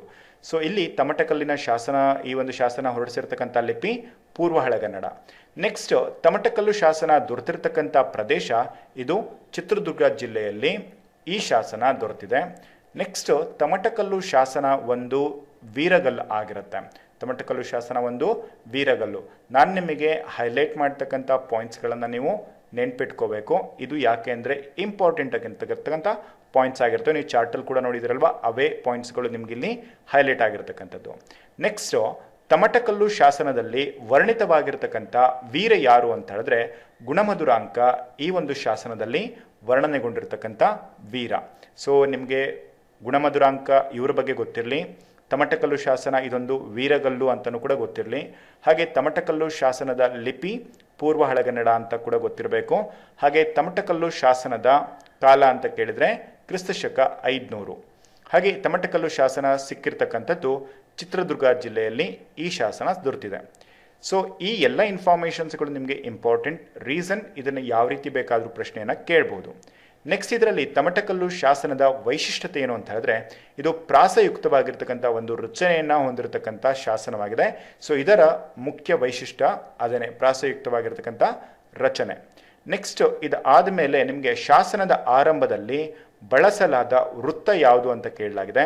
ಸೊ ಇದು ಬೀಣಮಣಿ ಅನ್ಸ್ತುಬೋಗಿ ಅಂತಕ್ಕಂಥದ್ದು. ಬೀಣಮಣಿ ಅಂತುಬೋಗಿ ಅಂತಕ್ಕಂಥದ್ದು ಇದರಲ್ಲಿ ಉಲ್ಲೇಖವಾಗಿರತಕ್ಕಂಥ ವೃತ್ತವಾಗಿದೆ. ನೆಕ್ಸ್ಟು ತಮಟಕಲ್ಲು ಶಾಸನದ ಮೇಲೆ ಪ್ರಭಾವವನ್ನು ಬೀರಿರ್ತಕ್ಕಂಥ ಭಾಷೆ ಅಂತ ಹೇಳಿದ್ರೆ ಅದು ಸಂಸ್ಕೃತ. ಯಾಕೆ ಇದನ್ನು ನಿಮಗೆ ಸಂಸ್ಕೃತ ಅಂತ ಹೇಳ್ತಿದ್ದೀವಿ ಅಂತ ಹೇಳಿದ್ರೆ, ಯಾವುದೇ ಒಂದು ಶಾಸನವಾಗಿರ್ಬೋದು ಅದರ ಮೊದಲ 2 ಸಾಲುಗಳು ಏನು ಈ ಒಂದು ದೈವಕ್ಕೆ, ಈ ಒಂದು ದೇವರಿಗೆ ಸಂಬಂಧಪಟ್ಟಿರತಕ್ಕಂಥ ಈ ಒಂದು ಉಕ್ತಿಗಳಿರ್ತವೆ ಅಥವಾ ಸ್ತೋತ್ರಗಳಿರ್ತವೆ, ಅವು ಕಾಮನ್ ಆಗಿ ಸಂಸ್ಕೃತದಲ್ಲಿ ಇರ್ತವೆ. ನೆಕ್ಸ್ಟ್ ಅದರ ಮುಂದಿನ ಬರವಣಿಗೆ ಏನಿರುತ್ತೆ ಅದು ಹಳಗನ್ನಡ ಇರ್ಬೋದು ಅಥವಾ ಪೂರ್ವ ಹಳಗನ್ನಡ ಇರ್ಬೋದು ಅಥವಾ ಬೇರೆ ಯಾವುದೇ ಒಂದು ಭಾಷೆಯನ್ನು ಒಳಗೊಂಡಿರುತ್ತೆ. ಸೊ ಇದಿಷ್ಟು ತಮಟಕಲ್ಲು ಶಾಸನಕ್ಕೆ ಸಂಬಂಧಪಟ್ಟಿರ್ತಕ್ಕಂಥ ಇಂಪಾರ್ಟೆಂಟ್ ಪಾಯಿಂಟ್ಸ್ಗಳು. ನೆಕ್ಸ್ಟ್ ಬಂದ್ಬಿಟ್ಟು ಐಹೊಳೆ ಶಾಸನ. ಸೊ ಐಹೊಳೆ ಶಾಸನದ ಕಾಲ ಅಂತ ಹೇಳಿದ್ರೆ ಕ್ರಿಸ್ತಶಕ 634ರಿಂದ 635 ಇದು ಐಹೊಳೆ ಶಾಸನದ ಕಾಲವಾಗಿದೆ. ಸೊ ಐಹೊಳೆ ಶಾಸನದ ಲಿಪಿ ಅಥವಾ ಭಾಷೆ ಯಾವುದು ಅಂತ ಹೇಳಿದ್ರೆ ಹಳಗನ್ನಡ ಮತ್ತು ಸಂಸ್ಕೃತ. ಈ ಒಂದು 2 ಭಾಷೆಗಳನ್ನು ಕಾಮನ್ ಆಗಿ ಎಲ್ಲ ಭಾಷೆಗಳಲ್ಲಿ ಈ ಒಂದು ಯೂಸ್ ಮಾಡಲಾಗುತ್ತೆ. ಸಂಸ್ಕೃತವನ್ನು ಹೆಚ್ಚು ಕಡಿಮೆ ಸಂಸ್ಕೃತದ ಲಿಪಿ ಎಲ್ಲ ಶಾಸನಗಳದ್ದು ಕೂಡ ಕಂಡುಬರುತ್ತೆ. ಹಾಗೆ ಮುಖ್ಯವಾಗಿರ್ತಕ್ಕಂಥ ಭಾಷೆ ಅದರಲ್ಲಿ ಯಾವುದು ಹಳಗನ್ನಡ. ಓಕೆ, ಸೊ ಇದಾದ ಮೇಲೆ ನೆಕ್ಸ್ಟ್ ಬರ್ತಕ್ಕಂಥ, ಆಮೇಲೆ ಇಲ್ಲಿ ನಿಮಗೆ ನೆನಪಿರೋ ಹಾಗೆ 634ರಿಂದ 635 ಕಾಲದಲ್ಲಿ ಪೂರ್ವ ಹಳಗನ್ನಡ ಅಂತ ತಿಳಿಸಲಾಗಿದೆ. ಆದರೆ ಈ ಒಂದು ವಿಷಯಕ್ಕೆ ಸಂಬಂಧಪಟ್ಟಾಗೆ ಬಹಳಷ್ಟು ನಾನು ನೋಡಿರ್ತಕ್ಕಂಥದ್ದು ಐಹೊಳೆ ಶಾಸನದ ಲಿಪಿ ಅದು ಹಳೆಗನ್ನಡದಲ್ಲಿ ಇದೆ ಅಂತ ಹೇಳ್ಬಿಟ್ಟು, ಅಂದರೆ ಇದು ಡಿಪೆಂಡ್ ಆನ್ ವಿದ್ವಾಂಸರು ನೀಡಿರ್ತಕ್ಕಂತಹ ಏನು ವಿಚಾರಗಳಿರ್ತವೆ ಅವರ ಒಂದು ಇನ್ಫಾರ್ಮೇಷನ್ ಬೇಸ್ ಮೇಲ್ಗಡೆ ಈ ಒಂದು ಇನ್ಫಾರ್ಮೇಷನ್ಸ್ಗಳು ಕೂಡ ವೇರಿ ಆಗ್ತಾ ಇರ್ತವೆ. ಸೊ ನಿಮಗೆ ಗೊತ್ತಿರಲಿ, ಐಹೊಳೆ ಶಾಸನ ಇದರ ಒಂದು ಲಿಪಿ ಹಳೆಗನ್ನಡದಲ್ಲಿ ಇರ್ತಕ್ಕಂಥದ್ದು. ಐಹೊಳೆ ಶಾಸನ ಏನಿದೆ ಇದೊಂದು ಪ್ರಶಸ್ತಿ ಶಾಸನವಾಗಿದೆ. ಸೊ ಐಹೊಳೆ ಶಾಸನ ಇರ್ತಕ್ಕಂಥದ್ದು ಬಾಗಲಕೋಟೆ ಜಿಲ್ಲೆಯ ಐಹೊಳೆ ಗ್ರಾಮದ ಮೇಗುತಿ ದೇವಾಲಯದ ಒಂದು ಕಲ್ಲು ಬಂಡೆಯ ಮೇಲೆ ಈ ಒಂದು ಶಾಸನವನ್ನು ಬರೆಯಲಾಗಿದೆ. ಸೊ ಇದರ ಮುಖ್ಯ ವಿಷಯ ವಸ್ತು ಏನು ಅಂತ ಹೇಳಿದ್ರೆ, ಇಮ್ಮಡಿ ಪುಲಕೇಶಿ ಹರ್ಷವರ್ಧನನನ್ನು ಅಥವಾ ಹರ್ಷನನ್ನು ಸೋಲಿಸಿರ್ತಕ್ಕಂಥದ್ದು ಇದರ ಒಂದು ಮುಖ್ಯ ವಿಷಯ ವಸ್ತು ಆಗಿದೆ. ಜೊತೆಗೆ ಇಮ್ಮಡಿ ಪುಲಕೇಶಿ ಶ್ರೀ ಹರ್ಷನನ್ನು ಸೋಲಿಸಿರ್ತಕ್ಕಂಥ ಸಂಗತಿಯನ್ನು ತಿಳಿಸ್ತಕ್ಕಂಥ ಶಾಸನ ಯಾವುದು ಅಂತ ನಿಮಗೆ ಪ್ರಶ್ನೆಯನ್ನು ಕೇಳಿದರೆ ನೀವು ಐಹೊಳೆ ಶಾಸನ ಅಂತ ಹೇಳ್ಬಿಟ್ಟು ಆನ್ಸರ್ ಮಾಡ್ಬೋದು. ಐಹೊಳೆ ಶಾಸನವನ್ನು ರಚಿಸಿರ್ತಕ್ಕಂಥ ಇಮ್ಮಡಿ ಪುಲಕೇಶಿಯ ಆಸ್ಥಾನದ ಕವಿ ಯಾರು? ರವಿಕೀರ್ತಿ. ಸೊ ನೀವು ಐಹೊಳೆ ಶಾಸನವನ್ನು ರಚನೆ ಮಾಡಿರ್ತಕ್ಕಂಥವ್ರು ಯಾರು ಅಂತ ಕೇಳಿದ್ರೆ ಅದು ರವಿಕೀರ್ತಿ.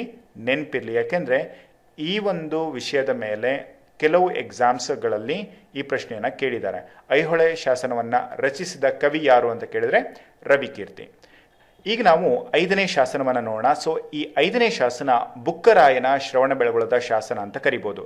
ಸೊ ಬುಕ್ಕರಾಯನ ಶ್ರವಣಬೆಳಗೊಳದ ಶಾಸನ ಇದನ್ನು ನಾವು ಮುಖ್ಯವಾಗಿ ಗಮನಕ್ಕೆ ಬರ್ತಕ್ಕಂಥದ್ದು ಧರ್ಮ ಸಮನ್ವಯದ ಶಾಸನ ಅಂತ ಕರಿಬೋದು, ಶ್ರವಣಬೆಳಗೊಳದ ಶಾಸನ ಅಂತ ಕರಿಬೋದು, ಬುಕ್ಕರಾಯನ ಶಾಸನ ಅಂತ ಹೇಳ್ಬಿಟ್ಟು 3 ಬೇರೆ ಬೇರೆ ಹೆಸರುಗಳಿಂದ ಕರೆಯಲಾಗುತ್ತೆ. ಆದರೆ ನಿಮಗೆ ಎಕ್ಸಾಮಲ್ಲಿ ಪ್ರಶ್ನೆಯನ್ನು ಕೇಳಿದರೆ ಹೆಚ್ಚು ಕಡಿಮೆ ಧರ್ಮ ಸಮನ್ವಯದ ಶಾಸನ ಯಾವುದು ಅಂತ ಕೇಳಿದರೆ ನಿಮಗೆ ಗೊತ್ತಿರಬೇಕದು ಬುಕ್ಕರಾಯನ ಶಾಸನ ಅಂತ ಹೇಳ್ಬಿಟ್ಟು.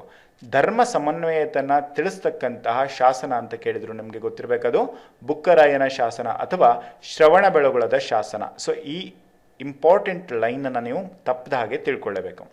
ನೆಕ್ಸ್ಟು ಶ್ರವಣಬೆಳಗೊಳದ ಶಾಸನದ ರಚನೆಯ ಕಾಲ ಅಂತ ಹೇಳಿದ್ರೆ ಕ್ರಿಸ್ತಶಕ 1368. ನಾನು ನಿಮ್ಗೆ ಆಲ್ರೆಡಿ ಹೇಳಿದ್ದೀನಿ, ಇದರಲ್ಲಿ ಸ್ವಲ್ಪ ಮಟ್ಟದ ಗೊಂದಲ ಇದೆ. ಸೊ ಅದನ್ನು ನಿಮಗೆ ಅಪ್ಡೇಟ್ ಮಾಡಿದಾಗ ನಾನು ನಿಮಗೆ ತಿಳಿಸ್ತೀನಿ, ಅಥವಾ ಈಗಿನ ಒಂದು ಟೈಮಲ್ಲಿ ನಿಮಗೆ ಕ್ರಿಸ್ತಶಕ 1368 ಇದರ ಒಂದು ಕಾಲವಾಗಿರುತ್ತೆ. ನೆಕ್ಸ್ಟ್ ಬಂದ್ಬಿಟ್ಟು ಶ್ರವಣಬೆಳಗೊಳ ಶಾಸನದಲ್ಲಿ ಕಂಡುಬರುವ ಪದ್ಯ ಸಾಲುಗಳು, ಅಂದರೆ ಈ ಒಂದು ಶಾಸನದಲ್ಲಿ ಅಥವಾ ಬುಕ್ಕರಾಯನ ಶಾಸನದಲ್ಲಿ ಕಂಡುಬರತಕ್ಕಂಥ ಪದ್ಯ ಸಾಲುಗಳ ಸಂಖ್ಯೆ 35. ಈ ಶಾಸನ ಹೊರಡಿಸಿರ್ತಕ್ಕಂಥವ್ರು ವಿಜಯನಗರದ ಬುಕ್ಕರಾಯ ಈ ಶಾಸನವನ್ನು ಹೊರಡಿಸಿರ್ತಾನೆ. ಆದ್ರಿಂದನೇ ಇದನ್ನು ಬುಕ್ಕರಾಯನ ಶಾಸನ ಅಂತಲೂ ಕೂಡ ಕರೆಯಲಾಗುತ್ತೆ. ನೆಕ್ಸ್ಟು ಶಾಸನದ ವಿಷಯ ವಸ್ತು ಏನು ಅಂತ ಹೇಳಿದ್ರೆ, ಇದು ಜೈನ ಧರ್ಮ ಮತ್ತು ವೈಷ್ಣವರ ನಡುವೆ ನಡೆದಿರ್ತಕ್ಕಂತಹ ಧರ್ಮ ಕಲಹಗಳಿಗೆ ನಿವಾರಣೆಯನ್ನು ನೀಡಿರ್ತಕ್ಕಂಥ ವಿಷಯವನ್ನು ಒಳಗೊಂಡಿರ್ತಕ್ಕಂಥ ಶಾಸನವಾಗಿರೋದ್ರಿಂದ ಇದನ್ನು ಧರ್ಮ ಸಮನ್ವಯದ ಶಾಸನ ಅಂತಲೂ ಕೂಡ ಕರೆಯಲಾಗುತ್ತೆ, ಅಥವಾ ಈ ಒಂದು ವಿಜಯನಗರದ ಬುಕ್ಕರಾಯ ಹೊರಡಿಸಿರೋದ್ರಿಂದ ಇದನ್ನ ಬುಕ್ಕರಾಯ ಶಾಸನ ಅಂತಲೂ ಕೂಡ ಕರೆಯಲಾಗುತ್ತೆ. ಈ ಶಾಸನ ಇರ್ತಕ್ಕಂಥದ್ದು ಶ್ರವಣಬೆಳಗೊಳದಲ್ಲಾಗಿರೋದ್ರಿಂದ ಇದನ್ನ ಶ್ರವಣಬೆಳಗೊಳ ಶಾಸನ ಅಂತಲೂ ಕೂಡ ಕರೆಯಲಾಗುತ್ತೆ. ನಿಮ್ಗಿಲ್ಲಿ ನಂದಿಸೇನ ಮುನಿಯ ಶಾಸನವನ್ನು ಕೂಡ ನಾವೇನು ಕರಿತೀವಿ ಅಂತ ಹೇಳಿದ್ರೆ ಶ್ರವಣಬೆಳಗೊಳದ ಶಾಸನ ಅಂತ ಕರೆಯಲಾಗುತ್ತೆ. ಸೊ ನಂದಿಸೇನ ಮುನಿಗೆ ಹೊರಡಿಸಿರ್ತಕ್ಕಂಥ ಅಥವಾ ಅವರ ಒಂದು ನಿಷದಿಕ್ಕಲ್ಲು ಏನಿದೆ ಅದು ಕೂಡ ಶ್ರವಣಬೆಳಗೊಳದ ಶಾಸನದ ಒಂದು ಲಿಸ್ಟಲ್ಲೇ ಬರ್ತಕ್ಕಂಥ ಶಾಸನ. ಹಾಗೇನೆ ಈ ಒಂದು ಬುಕ್ಕರಾಯನ ಶಾಸನವು ಕೂಡ ಅದು ಶ್ರವಣಬೆಳಗೊಳಕ್ಕೆ ಸಂಬಂಧಪಟ್ಟಿರ್ತಕ್ಕಂಥ ಶಾಸನವಾಗಿರುತ್ತೆ. ಅದರಿಂದ ನಿಮಗೆ ಶ್ರವಣಬೆಳಗೊಳದ ಶಾಸನ ಅಂತ ಕೇಳಿದಾಗ ನಿಮಗೆ ಕನ್ಫ್ಯೂಷನ್ ಇರಬಾರ್ದು. ಓಕೆ, ನೆಕ್ಸ್ಟ್ ಧರ್ಮ ಸಮನ್ವಯತೆಯನ್ನ ಮೆರೆದಿರ್ತಕ್ಕಂಥ ಧರ್ಮಶಾಸನ ಯಾವುದು ಅಂತ ಕೇಳಿದ್ರೆ ಅದು ಬುಕ್ಕರಾಯನ ಶಾಸನ. ವೈಷ್ಣವರ ಮತ್ತು ಜೈನರ ನಡುವಿನ ಕಲಹದ ವಿಷಯ ಏನು ಅಂತ ಹೇಳಿದ್ರೆ ಇದು ಒಂದು ಧಾರ್ಮಿಕ ಹಕ್ಕುಗಳಿಗೆ ಸಂಬಂಧಪಟ್ಟ ಹಾಗೆ ಜೈನರು ಮತ್ತು ವೈಷ್ಣವರ ನಡುವೆ ಕಲಹ ನಡೆಯುತ್ತೆ. ಸೊ ಅದಕ್ಕೋಸ್ಕರ ಇದನ್ನ ಏನಂತ ಕರೀತಾರೆ ಅಂದ್ರೆ ಧಾರ್ಮಿಕ ಹಕ್ಕುಗಳಿಗೆ ಸಂಬಂಧಪಟ್ಟಿರ್ತಕ್ಕಂಥ ಒಂದು ಶಾಸನ ಅಂತ ಕೇಳಿದ್ರೆ ನಿಮಗೆ ನೆನಪಿರಬೇಕಾದ್ದು ಯಾವುದದು ಬುಕ್ಕರಾಯನ ಶಾಸನ ಅಥವಾ ಈ ಒಂದು ಶ್ರವಣಬೆಳಗೊಳದ ಶಾಸನ. ನೆಕ್ಸ್ಟ್ ಉಭಯ ಧರ್ಮದ ಸಂಘದ ನಾಯಕ ಅಂತ ಕೇಳಲಾಗಿದೆ. ಇದು ನಿಮಗೆ ಅಷ್ಟು ಇಂಪಾರ್ಟೆಂಟ್ ಅಲ್ವೂ ಅಲ್ಲ, ಆದ್ರೂ ಕೂಡ ನೀವು ತಿಳ್ಕೊಂಡಿರಿ. ಬುಸುವಿ ಶೆಟ್ಟಿ ಗಂಗಾಧರಂ ಶಾಸನ, ಗಂಗಾಧರಂ ಬುಸುವಿ ಶೆಟ್ಟಿ ಗಂಗಾಧರಂ. ಇದು ನಿಮಗೆ ಗಂಗಾಧರಂ ಶಾಸನ ಅವಶ್ಯಕತೆ ಇರಲ್ಲ, ಇದರ ಬದಲಿ ಬುಸುವಿ ಶೆಟ್ಟಿ ಅಂತ ಹೇಳ್ಬಿಟ್ಟು ನೇರವಾಗಿ ಇದನ್ನು ನೀವು ನೆನ್ಪಿಟ್ಕೋಬಹುದು. ನೆಕ್ಸ್ಟು ಶಾಸನದ ಕೊನೆಯಲ್ಲಿ ಕೆತ್ತಿರುವ ವಿಗ್ರಹಗಳು ಅಂತ ಕೇಳಿದ್ರೆ ವೃಷಭನಾಥ ಮಹಾವೀರನ ವಿಗ್ರಹಗಳು ಈ ಒಂದು ಶಾಸನದಲ್ಲಿ ಕೆತ್ತನೆ ಮಾಡಲಾಗಿದೆ. ಸೊ ಇದು ಕೂಡ ನಿಮಗೆ ಅಷ್ಟು ಇಂಪಾರ್ಟೆಂಟ್ ಅಲ್ಲ, ಆದರೆ ಉಳಿದಿರತಕ್ಕಂಥ ಮೇನ್ ಇಂಪಾರ್ಟೆಂಟ್ ಥಿಂಗ್ಸ್ಗಳನ್ನು ಈಗ ಆಲ್ರೆಡಿ ನಿಮಗೆ ತಿಳಿಸಿದ್ದೀನಿ. ನೆಕ್ಸ್ಟು ಗಂಗಾಧರಂ ಶಾಸನ. ಸೊ ಗಂಗಾಧರಂ ಶಾಸನ ತುಂಬ ಇಂಪಾರ್ಟೆಂಟ್ ಆಗಿರ್ತಕ್ಕಂಥ ಶಾಸನ ಆಗಿರುತ್ತೆ. ಯಾಕೆ ಅಂತ ಹೇಳಿದ್ರೆ ಇದು ಪಂಪನ ಜೀವನ ಚರಿತ್ರೆಯನ್ನು ತಿಳಿಸ್ತಕ್ಕಂಥ ಶಾಸನವಾಗಿರೋದ್ರಿಂದ ಗಂಗಾಧರಂ ಶಾಸನ ನಮಗೆ ತುಂಬಾ ಇಂಪಾರ್ಟೆಂಟ್. ಗಂಗಾಧರಂ ಶಾಸನವನ್ನು ನಾವು 3 ಹೆಸರುಗಳಲ್ಲಿ ಕಾಣ್ಬೋದು. ಒಂದನೇದು ಗಂಗಾಧರಂ ಶಾಸನ, ಎರಡನೇದಾಗಿ ಕೂರ್ಕ್ಯಾಲ ಶಾಸನ, ಹಾಗೆಯೇ ಜೀನವಲ್ಲಭನ ಶಾಸನ. ಇಲ್ಲಿ ಗಂಗಾಧರಂ ಶಾಸನ, ಕೂರ್ಕ್ಯಾಲ ಶಾಸನ ಮತ್ತು ಜೀನವಲ್ಲಭನ ಶಾಸನ ಅಂತ ನಿಮಗೆ ಎಕ್ಸಾಮಲ್ಲಿ ಕೇಳಿದ್ರೂ ಕೂಡ ನೀವು ಒಂದೇ ಶಾಸನ ಅಂತ ತಿಳ್ಕೋಬೇಕು, ಅದು ಗಂಗಾಧರಂ ಶಾಸನ. ಕೂರ್ಕ್ಯಾಲದಲ್ಲಿ ಇರೋದ್ರಿಂದ ಇದನ್ನ ಕೂರ್ಕ್ಯಾಲ ಶಾಸನವನ್ನ ಅಂತ ಕರೆಯಲಾಗುತ್ತೆ. ಜೀನವಲ್ಲಭ ಬರ್ದಿರೋದ್ರಿಂದ ಅಂದ್ರೆ ಪಂಪನ ತಮ್ಮ ಜೀನವಲ್ಲಭ ಬರ್ದಿರೋದ್ರಿಂದ ಇದನ್ನ ಜೀನವಲ್ಲಭನ ಶಾಸನ ಅಂತಲೂ ಕೂಡ ಕರೆಯಲಾಗುತ್ತೆ. ಕೂರ್ಕ್ಯಾಲ ಶಾಸನ ಅಂತ ಹೇಳ್ಬಿಟ್ಟು ಕರೆದಿರ್ತಕ್ಕಂಥವ್ರು ಅಂದ್ರೆ ಹೆಸರನ್ನ ನೀಡಿರ್ತಕ್ಕಂಥವ್ರು ಡಾಕ್ಟರ್ GS ಶಿವರುದ್ರಪ್ಪ ಅವರು ಗಂಗಾಧರಂ ಶಾಸನವನ್ನ ಕೂರ್ಕ್ಯಾಲ ಶಾಸನ ಅಂತ ಹೇಳ್ಬಿಟ್ಟು ಕರೆದಿದ್ದಾರೆ. ಜೊತೆಗೆ ಕೂರ್ಕ್ಯಾಲ ಶಾಸನ ಅಥವಾ ಗಂಗಾಧರಂ ಶಾಸನ ಇದು ಪಂಪನ ಆಶ್ರಯದಾತನಾಗಿರ್ತಕ್ಕಂಥ ಅರಿಕೇಸರಿ ಪಂಪನಿಗೆ ಧರ್ಮಪುರ ಅಂತಕ್ಕಂಥ ಅಗ್ರಹಾರವನ್ನ ದತ್ತಿ ಅಥವಾ ದಾನವಾಗಿ ನೀಡಿರ್ತಾರೆ. ಸೊ ಆ ಒಂದು ನೆನಪಿಗಾಗಿ ಈ ಒಂದು ಶಾಸನವನ್ನ ಪಂಪನ ತಮ್ಮ ಜೀನವಲ್ಲಭ ಈ ಒಂದು ಶಾಸನವನ್ನ ಬರೆದಿರ್ತಾರೆ. ನೆನಪಿರ್ಲಿ, ಗಂಗಾಧರಂ ಶಾಸನ ಇದೊಂದು ದಾನ ಅಥವಾ ದತ್ತಿಯ ಶಾಸನ. ಈ ದತ್ತಿ ನೀಡಿರ್ತಕ್ಕಂಥವ್ರು ಯಾರು? ಪಂಪನ ಆಶ್ರಯದಾತನಾಗಿರ್ತಕ್ಕಂಥ ಅರಿಕೇಸರಿ ಪಂಪನ್ನು ಬರೆದಿರತಕ್ಕಂಥ ವಿಕ್ರಮಾರ್ಜುನ ವಿಜಯ ಈ ಗ್ರಂಥಕ್ಕೋಸ್ಕರ ಧರ್ಮಪುರ ಅಂತಕ್ಕಂಥ ಅಗ್ರಹಾರವನ್ನ ಪಂಪನಿಗೆ ದತ್ತಿಯಾಗಿ ನೀಡಲಾಗುತ್ತೆ. ಸೊ ಇದಿಷ್ಟು ಇಂಪಾರ್ಟೆಂಟ್ ಇರ್ತಕ್ಕಂಥ ವಿಷಯಗಳು. ಇದರ ಮೇಲೆ ನಿಮಗೆ ಪ್ರಶ್ನೆಗಳು ಬರೋದಕ್ಕೆ ಸಾಧ್ಯತೆಗಳು ಜಾಸ್ತಿ. ನೆಕ್ಸ್ಟ್ ಪಂಪನ ಗುರುಗಳು ಯಾರು ಅಂತ ಹೇಳ್ಬಿಟ್ಟು ಜೀನನಂದಿ ಅಂತಕ್ಕಂಥವ್ರು ಪಂಪನ ಗುರುಗಳು ಅಂತ ಹೇಳ್ಬಿಟ್ಟು ಇದೇ ಒಂದು ಶಾಸನದಲ್ಲಿ ಉಲ್ಲೇಖವನ್ನು ನೀಡಲಾಗಿದೆ. ಆದರೆ ಅಷ್ಟು ಇಂಪಾರ್ಟೆಂಟ್ ಅಲ್ಲ ಇದು, ಆದ್ರಿಂದನೂ ನೀವು ಈ ಒಂದು ಪಾಯಿಂಟನ್ನು ಸ್ಕಿಪ್ ಮಾಡ್ಬೋದು. ಆದರೂ ಕೂಡ ನಿಮ್ಗೆ ಸಾಧ್ಯ ಆಯಿತು ಅಂದರೆ ನೆನಪಿಡಲಿ ಇಟ್ಕೊಳ್ಳೋದಕ್ಕೆ ಟ್ರೈ ಮಾಡಿ. ಓಕೆ, ನೆಕ್ಸ್ಟ್ ಬಂದ್ಬಿಟ್ಟು 5ನೇ ಪಾಯಿಂಟ್ ಅಂತ ಹೇಳಿದ್ರೆ ಈ ಶಾಸನದ ರಚನೆಯ ಕಾಲ ಅಂತ ಹೇಳಿದ್ರೆ 960 ಅಥವಾ ಕ್ರಿಸ್ತಶಕ 960 ಈ ಶಾಸನದ ರಚನೆಯ ಕಾಲ, ಅರ್ಥಾತ್ ಗಂಗಾಧರಂ ಶಾಸನದ ರಚನೆಯ ಕಾಲ ಆಗಿದೆ. ಅಥವಾ ಇದನ್ನ 10ನೇ ಶತಮಾನ ಅಂತಲೂ ಕೂಡ ನೀವು ಕರಿಬಹುದು. ಓಕೆ, ಸೊ ಐ ಹೋಪ್ ನಿಮಗೆ ಈ ಎಲ್ಲ ಪಾಯಿಂಟ್ಸ್ಗಳು ಕ್ಲಿಯರ್ ಆಗಿದೆ. ನೆಕ್ಸ್ಟ್ ಗಂಗಾಧರಂ ಶಾಸನ ದೊರೆತಿರತಕ್ಕಂಥ ಸ್ಥಳ ಯಾವುದು ಅಂತ ಹೇಳಿದ್ರೆ ಆಂಧ್ರ ಪ್ರದೇಶದ ಕರೀಂನಗರ ಜಿಲ್ಲೆಯಲ್ಲಿ ಇರ್ತಕ್ಕಂಥ ಗಂಗಾಧರಂ ಗ್ರಾಮ ಈ ಒಂದು ಶಾಸನದ ಇರ್ತಕ್ಕಂಥ ಒಂದು ಅಥವಾ ದೊರೆತಿರತಕ್ಕಂಥ ಸ್ಥಳವಾಗಿದೆ. ನಿಮಗೆ ಈಗ ಗೊತ್ತಾಗಿದೆ ಗಂಗಾಧರಂ ಶಾಸನ ಅಂತ ಹೇಳ್ಬಿಟ್ಟು ಯಾಕೆ ಇದನ್ನ ಕರೆಯಲಾಗುತ್ತೆ ಅಂತ ಹೇಳ್ಬಿಟ್ಟು. ಓಕೆ, ನೆಕ್ಸ್ಟ್ ಬಂದ್ಬಿಟ್ಟು 7ನೇ ಪಾಯಿಂಟ್. ಗಂಗಾಧರಂ ಶಾಸನವನ್ನ ಮೊದಲ ಬಾರಿಗೆ ಓದಿರ್ತಕ್ಕಂಥವ್ರು ಯಾರು ಅಂತ ಹೇಳಿದ್ರೆ 1966ರಲ್ಲಿ ಎನ್ ವೆಂಕಟರಮಣಯ್ಯ ಅವರು ಈ ಶಾಸನವನ್ನ ಓದ್ತಾರೆ. ಸೊ ಈ ಶಾಸನ ಇರ್ತಕ್ಕಂಥ ಭಾಷೆ ನಿಮಗೆ ಗೊತ್ತಿರಬೇಕು. ಹಳಗನ್ನಡದಲ್ಲಿದೆ, ಸಂಸ್ಕೃತ ಇದೆ, ತೆಲುಗು ಇದೆ. ಅಂದರೆ 3 ಭಾಷೆಗಳನ್ನು ಒಳಗೊಂಡಿರ್ತಕ್ಕಂಥ ಶಾಸನ ಯಾವುದು ಅಂದರೆ ಅದು ಗಂಗಾಧರಂ ಶಾಸನ. ಸೊ ಗಂಗಾಧರಂ ಶಾಸನದ ಭಾಷೆ ನಿಮ್ಗೆ ಇವಾಗ ಕ್ಲಿಯರ್ ಆಗಿದೆ. 3 ಭಾಷೆಗಳಲ್ಲಿ ಹೊರಡಿಸಿರ್ತಕ್ಕಂಥ ಶಾಸನ ಅಂತ ಹೇಳಿದ್ರೆ ಅದು ಗಂಗಾಧರಂ ಶಾಸನ. ನೆಕ್ಸ್ಟು ಗಂಗಾಧರಂ ಶಾಸನ ಇದೊಂದು ದಾನ ಶಾಸನವಾಗಿದೆ. ಯಾಕೆ ದಾನ ಶಾಸನ ಅಂತ ಕರೀತಾರೆ ಅಂತ ನಿಮಗೆ ಕ್ಲಿಯರ್ ಆಗಿದೆ. ನೆಕ್ಸ್ಟು ಪಂಪನ ಜೀವನದ ಮೇಲೆ ಬೆಳಕು ಚೆಲ್ಲುವ ಶಾಸನ ಅಂತ ಕೇಳಿದ್ರೆ ಅದು ಗಂಗಾಧರಂ ಶಾಸನ. ನೆಕ್ಸ್ಟು ತೆಲುಗು ಸಾಹಿತ್ಯದ ಪ್ರಪ್ರಥಮ ಕಂದ ಪದ್ಯ ಕಂಡುಬರತಕ್ಕಂಥ ಶಾಸನ ಯಾವುದು? ಗಂಗಾಧರಂ ಶಾಸನ. ಸೊ ನಿಮಗೆ ಗಂಗಾಧರಂ ಶಾಸನಕ್ಕೆ ಸಂಬಂಧಪಟ್ಟಾಗೆ ಬಹಳಷ್ಟು ವಿಚಾರವಾಗಿ ಈ ಒಂದು ಶಾಸನವನ್ನು ನಿಮಗೆ ಎಕ್ಸಾಮಲ್ಲಿ ಕೇಳೋದಕ್ಕೆ ಅವಕಾಶ ಇದೆ. ಎಲ್ಲ ಪಾಯಿಂಟ್ಸ್ಗಳು ಕೂಡ ತುಂಬ ಇಂಪಾರ್ಟೆಂಟ್ ಆಗಿರೋದ್ರಿಂದ ನೀವು ಇದರಲ್ಲಿರ್ತಕ್ಕಂಥ ಮೋರ್ ಎವರ್ ಎಲ್ಲ ಪಾಯಿಂಟ್ಸ್ಗಳನ್ನು ರಿವಿಷನ್ ಮಾಡಿಕೊಂಡು ಕಲಿತಾನೆ ಹೋಗಬೇಕು. ಯಾವುದೇ ಕಾರಣಕ್ಕೂ 1 ಪಾಯಿಂಟ್ ಕೂಡ ಮಿಸ್ ಆಗಬಾರ್ದು. ನಾನು ಹೇಳಿದ್ದೀನಲ್ವ, ಈ ಒಂದು ಪಾಯಿಂಟನ್ನು ಮಾರ್ಕ್ ಮಾಡಿರೋದನ್ನು ಬಿಟ್ಟು, ಆದರೆ ಇದು ಕೂಡ ಸಮ್ ಟೈಮ್ ಇಂಪಾರ್ಟೆಂಟ್ ಆಗಿರುತ್ತೆ, ನೆನ್ಪಿಟ್ಕೊಳ್ಳಿ. ಓಕೆ, ನೆಕ್ಸ್ಟು ಗಂಗಾಧರಂ ಶಾಸನಕ್ಕೆ ಇರ್ತಕ್ಕಂಥ ಇನ್ನೊಂದು ಹೆಸರು ಅಂತ ಕೇಳಿದರೆ ನಿಮ್ಗೆ ಈಗ ಆಲ್ರೆಡಿ ಗೊತ್ತಿದೆ. ಇದರ ಹೆಸರು ಕೂರ್ಕ್ಯಾಲ ಶಾಸನ ಅಂತಲೂ ಕೂಡ ಕರಿಬೋದು, ಅಥವಾ ಇದನ್ನು ನಾವು ಗಂಗಾಧರಂ ಶಾಸನ ಅಂತಲೂ ಕೂಡ ಕರಿಬೋದು. ಸೊ ಐ ಹೋಪ್ ನಿಮಗೆ ಈ ಒಂದು ಹೆಸರುಗಳು ಕೂಡ ನೀವು ನೆನಪಲ್ಲಿ ಇಟ್ಕೊಳ್ಳೇಬೇಕು. ಯಾಕೆ ಅಂತ ಹೇಳಿದ್ರೆ, ನೀವು ಈ ಹೆಸರುಗಳನ್ನು ನೆನಪಲ್ಲಿ ಇಟ್ಕೊಳ್ಳಿಲ್ಲ ಅಂತ ಹೇಳಿದ್ರೆ ನಿಮಗೆ ಇದನ್ನು ಬೇರೆ ಬೇರೆ ಹೆಸರಿಂದ ಕರೆದಾಗ ಅಥವಾ ಕೇಳಿದಾಗ ನಿಮಗೆ ಆನ್ಸರ್ ಮಾಡೋದಕ್ಕೆ ಕಷ್ಟ ಆಗುತ್ತೆ. ನೆಕ್ಸ್ಟು ಈ ಒಂದು ಜೀನವಲ್ಲಭನ ಗಂಗಾಧರಂ ಶಾಸನದ ಈ ಒಂದು ಗದ್ಯ ಅಥವಾ ಪದ್ಯಾತ್ಮಕವಾಗಿರ್ತಕ್ಕಂಥ ಏಕೈಕ ಶಾಸನ ಅಂತ ಹೇಳಿದ್ರೆ ಅದು ಗಂಗಾಧರಂ ಶಾಸನ. ಅಂದರೆ ಜೀನವಲ್ಲಭ ಬರೆದಿರತಕ್ಕಂಥ ಗಂಗಾಧರಂ ಶಾಸನ ಏನಿದೆ ಇದು ಗದ್ಯ ಪದ್ಯಾತ್ಮಕವಾದ ಏಕೈಕ ಶಾಸನ ಅಂತ ಕೇಳಿದ್ರೆ ಅದು ಗಂಗಾಧರಂ ಶಾಸನ ಅಥವಾ ಕೂರ್ಕ್ಯಾಲ ಶಾಸನ ಅಥವಾ ಜೀನವಲ್ಲಭನ ಶಾಸನ. ಸೊ ಇದು ಇರ್ತಕ್ಕಂಥದ್ದು ಇದು ವೃಷಭಗಿರಿಯ ಮೇಲೆ ಈ ಒಂದು ಶಾಸನವನ್ನು ನಾವು ಕಾಣ್ಬೋದು. ಗಂಗಾಧರಂ ಗ್ರಾಮದ ಶಾಸನ ಅಥವಾ ಗಂಗಾಧರಂ ಶಾಸನ ಇರ್ತಕ್ಕಂಥದ್ದು ಇಲ್ಲಿ ವೃಷಭಗಿರಿಯಲ್ಲಿ ಈ ಒಂದು ಶಾಸನವನ್ನು ನಾವು ಕಾಣ್ಬೋದು. ನೆಕ್ಸ್ಟು ಈ ಶಾಸನವನ್ನು ಸಿದ್ಧಶಿಲೆಯಲ್ಲಿ ನಿರ್ಮಿಸಿರ್ತಕ್ಕಂಥ ರೂವಾರಿ ಯಾರು ಅಂತ ಹೇಳಿದ್ರೆ, ಅಂದರೆ ಈ ಶಾಸನವನ್ನು ನಿರ್ಮಿಸಿರ್ತಕ್ಕಂಥವರು ಪಂಪನ ತಮ್ಮನಾಗಿರ್ತಕ್ಕಂಥ ಜೀನವಲ್ಲಭ ಈ ಶಾಸನವನ್ನು ನಿರ್ಮಿಸಿದ್ದಾರೆ. ಓಕೆ, ಐ ಹೋಪ್ ನಿಮಗೆ ಈ ಶಾಸನವನ್ನು ಬರೆದಿರ್ತಕ್ಕಂಥವ್ರು ಯಾರು ಅಂತಲೂ ಕೂಡ ಈಗ ಗೊತ್ತಾಗಿದೆ. ಹಾಗೆ ಈ ಶಾಸನದಲ್ಲಿ ಬರ್ತಕ್ಕಂಥ ಅಥವಾ ಕಂಡು ಬರ್ತಕ್ಕಂಥ ಪ್ರತಿಮೆ ಯಾವುದು ಅಂತ ಹೇಳಿದ್ರೆ ಚಕ್ರೇಶ್ವರಿ ಪ್ರತಿಮೆ ಈ ಶಾಸನದಲ್ಲಿ ಕಂಡು ಬರ್ತಕ್ಕಂಥ ಒಂದು ಪ್ರತಿಮೆಯಾಗಿದೆ. ಸೊ ಈ ಎಲ್ಲ ಪಾಯಿಂಟ್ಸ್ಗಳು ಇಂಪಾರ್ಟೆಂಟ್ ಆಗಿರೋದ್ರಿಂದ ಒನ್ಸ್ ಅಗೇನ್ ಗ್ಲಾನ್ಸ್ ಮಾಡ್ಕೊಳ್ತಾ ಬನ್ನಿ, ಇವು ತುಂಬಾ ಇಂಪಾರ್ಟೆಂಟ್. ಗಂಗಾಧರಂ ಶಾಸನವನ್ನು 3 ಹೆಸರುಗಳಿಂದ ಕರೆಯಲಾಗುತ್ತೆ. ಒಂದು ಗಂಗಾಧರಂ ಶಾಸನ, ಕೂರ್ಕ್ಯಾಲ ಶಾಸನ, ಜೀನವಲ್ಲಭನ ಶಾಸನ. ಕೂರ್ಕ್ಯಾಲ ಶಾಸನ ಅಂತ ಕರೆದಿರ್ತಕ್ಕಂಥವ್ರು ಡಾಕ್ಟರ್ GS ಶಿವರುದ್ರಪ್ಪ. ಪಂಪನ ಆಶ್ರಯದಾತನಾಗಿರ್ತಕ್ಕಂಥ ಅರಿಕೇಸರಿ ಪಂಪನಿಗೆ ವಿಕ್ರಮಾರ್ಜುನ ವಿಜಯ ಗ್ರಂಥ ಬರೆದದಕ್ಕೋಸ್ಕರ ಧರ್ಮಪುರ ಅಂತಕ್ಕಂಥ ಅಗ್ರಹಾರವನ್ನು ದಾನ ಅಥವಾ ದತ್ತಿಯಾಗಿ ನೀಡೋದಕ್ಕೆ ಸಂಬಂಧಪಟ್ಟಿರ್ತಕ್ಕಂಥ ಶಾಸನ ಅದು ಗಂಗಾಧರಂ ಶಾಸನ.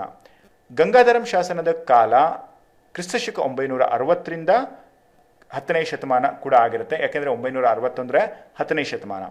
ಗಂಗಾಧರಂ ಶಾಸನ ದೊರೆತಿರ್ತಕ್ಕಂಥ ಜಿಲ್ಲೆ ಆಂಧ್ರ ಪ್ರದೇಶದ ಕರೀಂನಗರ ಜಿಲ್ಲೆಯ ಗಂಗಾಧರಂ ಗ್ರಾಮ ಈ ಒಂದು ಜಾಗದಲ್ಲಿ ಸಿಕ್ಕಿದೆ.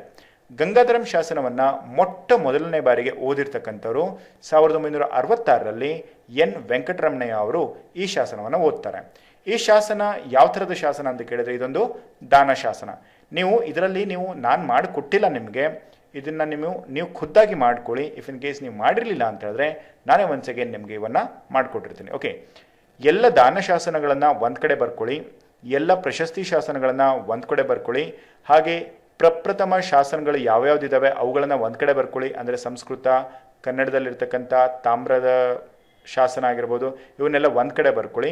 ಹಾಗೆ ಇವುಗಳನ್ನು ಫೈಂಡ್ ಔಟ್ ಮಾಡಿರ್ತಕ್ಕಂಥವ್ರು ಅಥವಾ ಪತ್ತೆ ಹಚ್ಚಿರ್ತಕ್ಕಂಥವ್ರನ್ನು ಕೂಡ ನೆನ್ಪಿಟ್ಕೊಳ್ಳೋದಕ್ಕೆ ಇವುಗಳನ್ನು ಕೂಡ ಸಪ್ರೇಟ್ ಮಾಡಿ ಬರ್ಕೊಳ್ಳಿ. ಇದನ್ನು ನಿಮ್ಮದೇ ಖುದ್ದು ಒಂದು ನೋಟ್ಸ್ ಮಾಡ್ಕೊಳ್ಳಿ, ಅವಾಗ ನಿಮ್ಗೆ ಈಸಿ ಆಗುತ್ತೆ. ಖುದ್ದು ಮಾಡ್ಕೊಂಡಿರಲಿಲ್ಲ ಅಂದ್ರೂ ಕೂಡ ನಾನು ನಿಮಗೆ ನೆಕ್ಸ್ಟ್ ಮುಂಬರ್ತಕ್ಕಂಥ ದಿನಗಳಲ್ಲಿ ಇದನ್ನು ಮಾಡಿಕೊಡ್ತೀನಿ. ನೆಕ್ಸ್ಟ್ ಬೆಳತೂರು ಶಾಸನ ಅಥವಾ ದೇಕಬ್ಬೆಯ ಶಾಸನ. ಸೊ ಬೆಳತೂರು ಶಾಸನ ಅಥವಾ ದೇಕಬ್ಬೆಯ ಶಾಸನ ಇದು ಕೂಡ ತುಂಬಾ ಇಂಪಾರ್ಟೆಂಟ್ ಆಗಿರುತ್ತೆ. ಯಾಕೆ ಅಂತ ಹೇಳಿದ್ರೆ ಸತಿ ಸಹಗಮನ ಮತ್ತು ನಿಗಮನ ಪದ್ಧತಿಗೆ ಸಂಬಂಧಪಟ್ಟಾಗಿ ಇರ್ತಕ್ಕಂಥ ಒಂದು ಶಾಸನ ಅಂತ ಹೇಳಿದ್ರೆ ಅದು ದೇಕಬ್ಬೆಯ ಮಾಸ್ತಿಕಲ್ಲು ಶಾಸನ. ಇದು ತುಂಬ ಇಂಪಾರ್ಟೆಂಟ್, ಇದು ನಿಮಗೆ ಗೊತ್ತಿರಬೇಕು. ನೆಕ್ಸ್ಟು ಬೆಳತೂರು ಶಾಸನದ ಕಾಲ ಅಂತ ಹೇಳಿದ್ರೆ ಇದರ ಎಕ್ಸಾಕ್ಟಾಗಿ ನಾವು ಬಹಳಷ್ಟು ಸಾಕಷ್ಟು ಒಂದು ಸರ್ಚ್ಗಳನ್ನು ಮಾಡಿದಾಗ ನಮಗೆ ದೊರೆತಿರ್ತಕ್ಕಂಥ ಪ್ರಮುಖವಾಗಿರ್ತಕ್ಕಂಥ ಡೇಟ್ ಅಂತ ಹೇಳಿದ್ರೆ 1157. ಇದು ದೇಕಬ್ಬೆಯ ಶಾಸನಕ್ಕೆ ಸಂಬಂಧಪಟ್ಟಿರ್ತಕ್ಕಂಥ ಕಾಲವಾಗಿರುತ್ತೆ. ಆದರೆ ಇನ್ನು ಸಮ್ವೇರ್ ಕೆಲವೊಂದು ಇಷ್ಟು ಇಂಪಾರ್ಟೆಂಟ್ ಬುಕ್ಸ್ಗಳಲ್ಲಿ ನಾವು ನೋಡಿರೋ ಹಾಗೆ 1057 ಅಂತ ಇದೆ. ಸೊ ಅದರಿಂದ ನೀವು ಇವೆರಡರಲ್ಲಿ ಯಾವುದನ್ನು ಮೇಜರ್ ಆಗಿ ತಗೊಳ್ಳಿ ಅಂತ ಹೇಳಿದ್ರೆ 1157 ದೇಕಬ್ಬೆ ಶಾಸನ ಹೊರಡಿಸಿರ್ತಕ್ಕಂಥ ಕಾಲ ಅಂತ ಹೇಳ್ಬಿಟ್ಟು ನೀವು ಗಮನದಲ್ಲಿ ಇಟ್ಕೊಳ್ಳಿ. ನೆಕ್ಸ್ಟು ಈಗ ಈ ಬೆಳತೂರು ಶಾಸನ ಇರ್ತಕ್ಕಂಥದ್ದು ಎಲ್ಲಿ ಅಂತ ಹೇಳಿದ್ರೆ ಇದು ಮೈಸೂರಿನ ಹೆಗ್ಗಡನ ದೇವರನ ಕೋಟೆಯ ಬೆಳತೂರಿನಲ್ಲಿ ಈ ಒಂದು ಶಾಸನ ದೊರೆತಿರ್ತಕ್ಕಂಥದ್ದು. ಓಕೆ, ಸೊ ಇದಿಷ್ಟು ಕ್ಲಿಯರ್ ಆಗಿದೆ ನಿಮಗೆ. ಬೆಳತೂರು ಶಾಸನದ ಕಾಲ ಏನು ಅಂತ ಗೊತ್ತಾಗಿದೆ. ಹಾಗೆಯೇ ಬೆಳತೂರು ಶಾಸನ ಅಥವಾ ದೇಕಬ್ಬೆಯ ಶಾಸನವನ್ನು ನಾವು ಇದನ್ನ ಮಾಸ್ತಿ ಕಲ್ಲು ಅಂತ ಹೇಳ್ಬಿಟ್ಟು ಕರೆಯಲಾಗುತ್ತೆ. ಯಾಕೆ ಮಾಸ್ತಿ ಕಲ್ಲು ಅಂತ ಕರೆಯಲಾಗುತ್ತೆ ಅಂದರೆ ನಿಮ್ಗೆ ಈಗ ಆಲ್ರೆಡಿ ಗೊತ್ತಿದೆ ಯಾವ ಒಂದು ರೀಸನಿಂದ ನಾವು ಮಾಸ್ತಿ ಕಲ್ಲು ಅಂತ ಕರೆಯಲಾಗ್ತಿದೆ ಅಂತ ಹೇಳ್ಬಿಟ್ಟು. ನೆಕ್ಸ್ಟು ನವಿಲೆ ನಾಡಿನ ದೇಕಬ್ಬೆಯ ವ್ಯಕ್ತಿತ್ವದ ಚಿತ್ರಣವಿರ್ತಕ್ಕಂಥ ಶಾಸನ ಯಾವುದು ಅಂತ ಹೇಳಿದ್ರೆ ಅದು ಬೆಳತೂರು ಶಾಸನ ಅಥವಾ ಬೆಳತೂರಿನ ದೇಕಬ್ಬೆಯ ಮಾಸ್ತಿ ಕಲ್ಲು ಶಾಸನ. ಸೊ ಈ ಎಲ್ಲ ಇಂಪಾರ್ಟೆಂಟ್ ಪಾಯಿಂಟ್ಸ್ಗಳು ನಿಮಗೆ ಗೊತ್ತಿರಬೇಕು. ಇವಿಷ್ಟೇ 4 ಪಾಯಿಂಟ್ಗಳು ನೀವು ನೆನ್ಪಿಟ್ಕೊಂಡ್ರೆ ಸಾಕು. ದೇಕಬ್ಬೆಯ ಶಾಸನ ಇದು ಸತಿ ಸಹಗಮನ ಪದ್ಧತಿ ಅಥವಾ ನಿಗಮನ ಪದ್ಧತಿಯ ವಿಚಾರವಾಗಿ ಇರ್ತಕ್ಕಂಥ ಶಾಸನ. ಮುಖ್ಯವಾಗಿ ಈ ಶಾಸನ ಇರ್ತಕ್ಕಂಥದ್ದು ನಿಗಮನ ಪದ್ಧತಿಗೆ ಸಂಬಂಧಪಟ್ಟ ಹಾಗೆ. ನಿಗಮನ ಪದ್ಧತಿ ಯಾಕೆ ಅಂತ ಹೇಳಿದ್ರೆ ದೇಕಬ್ಬೆಯ ಗಂಡ ಬೇರೆ ಯಾವುದೋ ಒಂದು ಸ್ಥಳದಲ್ಲಿ ಈ ಒಂದು ಮರಣದಂಡನೆಗೆ ಒಳಪಡ್ತಾರೆ. ಈ ಒಂದು ವಿಚಾರವನ್ನು ತಿಳಿದಿರತಕ್ಕಂಥ ದೇಕಬ್ಬೆ ಚಿತೆಯನ್ನು ನಿರ್ಮಿಸಿ ಅದರ ಮೇಲೆ ಬಿದ್ದು ಸತ್ತು ಹೋಗ್ತಕ್ಕಂಥದ್ರಿಂದ ಈ ಒಂದು ಶಾಸನವನ್ನು ಅವರ ತಂದೆ ಹೊರಡಿಸಿರ್ತಾರೆ.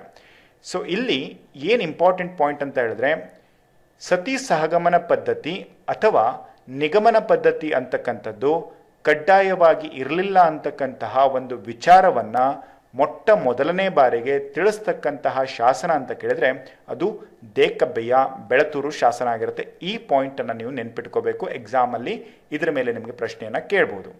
ಹಾಗೆ ದೇಕಬ್ಬೆಯ ಶಾಸನ ಅಥವಾ ಈ ಒಂದು ಶಾಸನವನ್ನು ಏನಂತ ಕರೆಯಲಾಗತ್ತೆ ಅಂತ ಹೇಳಿದ್ರೆ ಮಾಸ್ತಿ ಕಲ್ಲು ಅಂತಲೂ ಕೂಡ ಕರೆಯಲಾಗುತ್ತೆ. ನಿಮಗೆ ಹೆಚ್ಚು ಪ್ರಚಲಿತವಾಗಿರ್ತಕ್ಕಂಥ ಹೆಸರು ಮಾಸ್ತಿ ಕಲ್ಲು. ಆದರೆ ನಿಮಗೆ ಎಕ್ಸಾಮಲ್ಲಿ ಇದನ್ನು ಸಹಾನುಭೂತಿ ಕಲ್ಲು ಅಂತಲೂ ಕೂಡ ಕರಿಬೋದು. ಮದವಳಿಕೆ ಕಲ್ಲು ಅಂತಲೂ ಕೂಡ ಮಾಸ್ತಿ ಕಲ್ಲನ್ನು ಕರೀತಾರೆ. ನೆಕ್ಸ್ಟು ವ್ಯಾಸನ ತೋಳು ಅಂತಲೂ ಕೂಡ ಮಾಸ್ತಿ ಕಲ್ಲನ್ನು ಕರೆಯಲಾಗುತ್ತೆ. ತೋಳ್ಗೈಗಲ್ಲು ಅಂತ ಹೇಳ್ಬಿಟ್ಟು ಈ ಒಂದು ಮಾಸ್ತಿ ಕಲ್ಲನ್ನು ಕರೆಯಲಾಗುತ್ತೆ. ನಿಮಗೆ ಎಕ್ಸಾಂಪಲಲ್ಲಿ ನಾನು ಹೇಳೋದಾದರೆ ಈ ಕೆಳಗಿನವುಗಳಲ್ಲಿ ಮಾಸ್ತಿ ಕಲ್ಲಿಗೆ ಸಂಬಂಧಪಟ್ಟ ಪದ ಯಾವುದು ಅಂತ ಕೇಳಿದರೆ ಅದು ಸಹಾನುಭೂತಿ ಕಲ್ಲು ಕೂಡ ಇರ್ಬೋದು, ಮದವಳಿಕೆ ಕಲ್ಲು ಅಂತಲೂ ಕೂಡ ಕೊಡ್ಬೋದು, ವ್ಯಾಸನ ತೋಳು ಅಂತಲೂ ಕೂಡ ಕೊಡ್ಬೋದು, ಅಥವಾ ತೋಳ್ಗೈ ಗೋಲು ಅಂತ ಅಥವಾ ಗಲ್ಲು ಅಂತಲೂ ಕೂಡ ಇದನ್ನು ಕರೆಯಲಾಗುತ್ತೆ. ಸೊ ತೋಳ್ಗೈ ಗಲ್ಲು ಅಂತಲೂ ಕೂಡ ಇದನ್ನು ಕರಿಬೋದು. ಅದರಿಂದ ನೀವು ಈ ಎಲ್ಲ ಹೆಸರುಗಳನ್ನು ಒನ್ಸ್ ಅಗೇನ್ ನೋಡ್ಕೊಳ್ಳಿ, ಇದರ ಮೇಲೆ ಪ್ರಶ್ನೆಗಳು ಬರಬಹುದು. ನೆಕ್ಸ್ಟ್ 8ನೇದಾಗಿ ನಂದಿಸೇನನ ಶಾಸನ. ಸೊ ನಂದಿಸೇನನ ಶಾಸನ ಇದು ನಾನು ನಿಮಗೆ ಹೇಳಿದಾಗೆ ಶ್ರವಣಬೆಳಗೊಳದ ಶಾಸನ ಅಂತ ನಾನು ಏನು ಹೇಳಿದ್ದೆ ಅದು 7ನೇ ಶತಮಾನಕ್ಕೆ ಸಂಬಂಧಪಟ್ಟಿರ್ತಕ್ಕಂಥ ನಂದಿಸೇನ ಮುನಿಯ ನಿಷದಿ ಕಲ್ಲು ಶಾಸನ. ಇದು ಶ್ರವಣಬೆಳಗೊಳದ ಶಾಸನ ಅಂತಲೂ ಕೂಡ ಇದನ್ನು ಕರೆಯಲಾಗುತ್ತೆ. ಇದರ ಮುಖ್ಯ ವಿಷಯ ವಸ್ತು ಏನು ಅಂತ ಹೇಳಿದ್ರೆ ನಂದಿಸೇನ ಮುನಿಯು ಈ ಒಂದು ಉಪವಾಸ ವ್ರತಾಚರಣೆಯ ಮೂಲಕವಾಗಿ ಏನು ಮರಣವನ್ನು ಹೊಂದುತ್ತಾರೆ, ಸೊ ಆ ಒಂದು ವಿಷಯಕ್ಕೆ ಸಂಬಂಧಪಟ್ಟಾಗೆ ಹೊರಡಿಸಿರ್ತಕ್ಕಂಥ ಶಾಸನವೇ ಈ ನಂದಿಸೇನ ಮುನಿಯ ನಿಷದಿ ಶಾಸನ. ಸೊ ಇದಿಷ್ಟು ಗೊತ್ತಿದ್ರೆ ಸಾಕು. ಹಾಗೆ ಈ ಒಂದು ನಿಷದಿ ಶಾಸನ ದೊರೆತಿರತಕ್ಕಂಥ ಸ್ಥಳ ಶ್ರವಣಬೆಳಗೊಳ, ಆದ್ದರಿಂದ ಇದನ್ನು ಶ್ರವಣಬೆಳಗೊಳ ಶಾಸನ ಅಂತಲೂ ಕೂಡ ಕರೆಯಲಾಗುತ್ತೆ. ನೆಕ್ಸ್ಟ್ 9ನೇದಾಗಿ ಅರ್ಜುನವಾಡ ಶಾಸನ. ಸೊ ಅರ್ಜುನವಾಡ ಶಾಸನದ ಕಾಲ ಅಂತ ಹೇಳಿದ್ರೆ 1260. ಇದು ಬಸವಣ್ಣನ ವಂಶಾವಳಿಯನ್ನು ತಿಳಿಸ್ತಕ್ಕಂಥ ಶಾಸನ. ಹಾಗೆ ಇದು ದತ್ತಿ ಅಥವಾ ದಾನಕ್ಕೆ ಸಂಬಂಧಪಟ್ಟಿರ್ತಕ್ಕಂಥ ಶಾಸನ. ಈ 3 ಪಾಯಿಂಟ್ಸ್ಗಳನ್ನು ಈ ಅರ್ಜುನವಾಡ ಶಾಸನಕ್ಕೆ ಸಂಬಂಧಪಟ್ಟಾಗೆ ತಿಳ್ಕೊಂಡ್ರಿ ಅಂದರೆ ಸಾಕಾಗತ್ತೆ. ನೆಕ್ಸ್ಟ್ ಬಂದ್ಬಿಟ್ಟು ಬನವಾಸಿಯ ರಾಜಾದಿತ್ಯನ ಸ್ವಾಮಿನಿಷ್ಠ ಬಂಟ ಕುಲಮದ್ದ.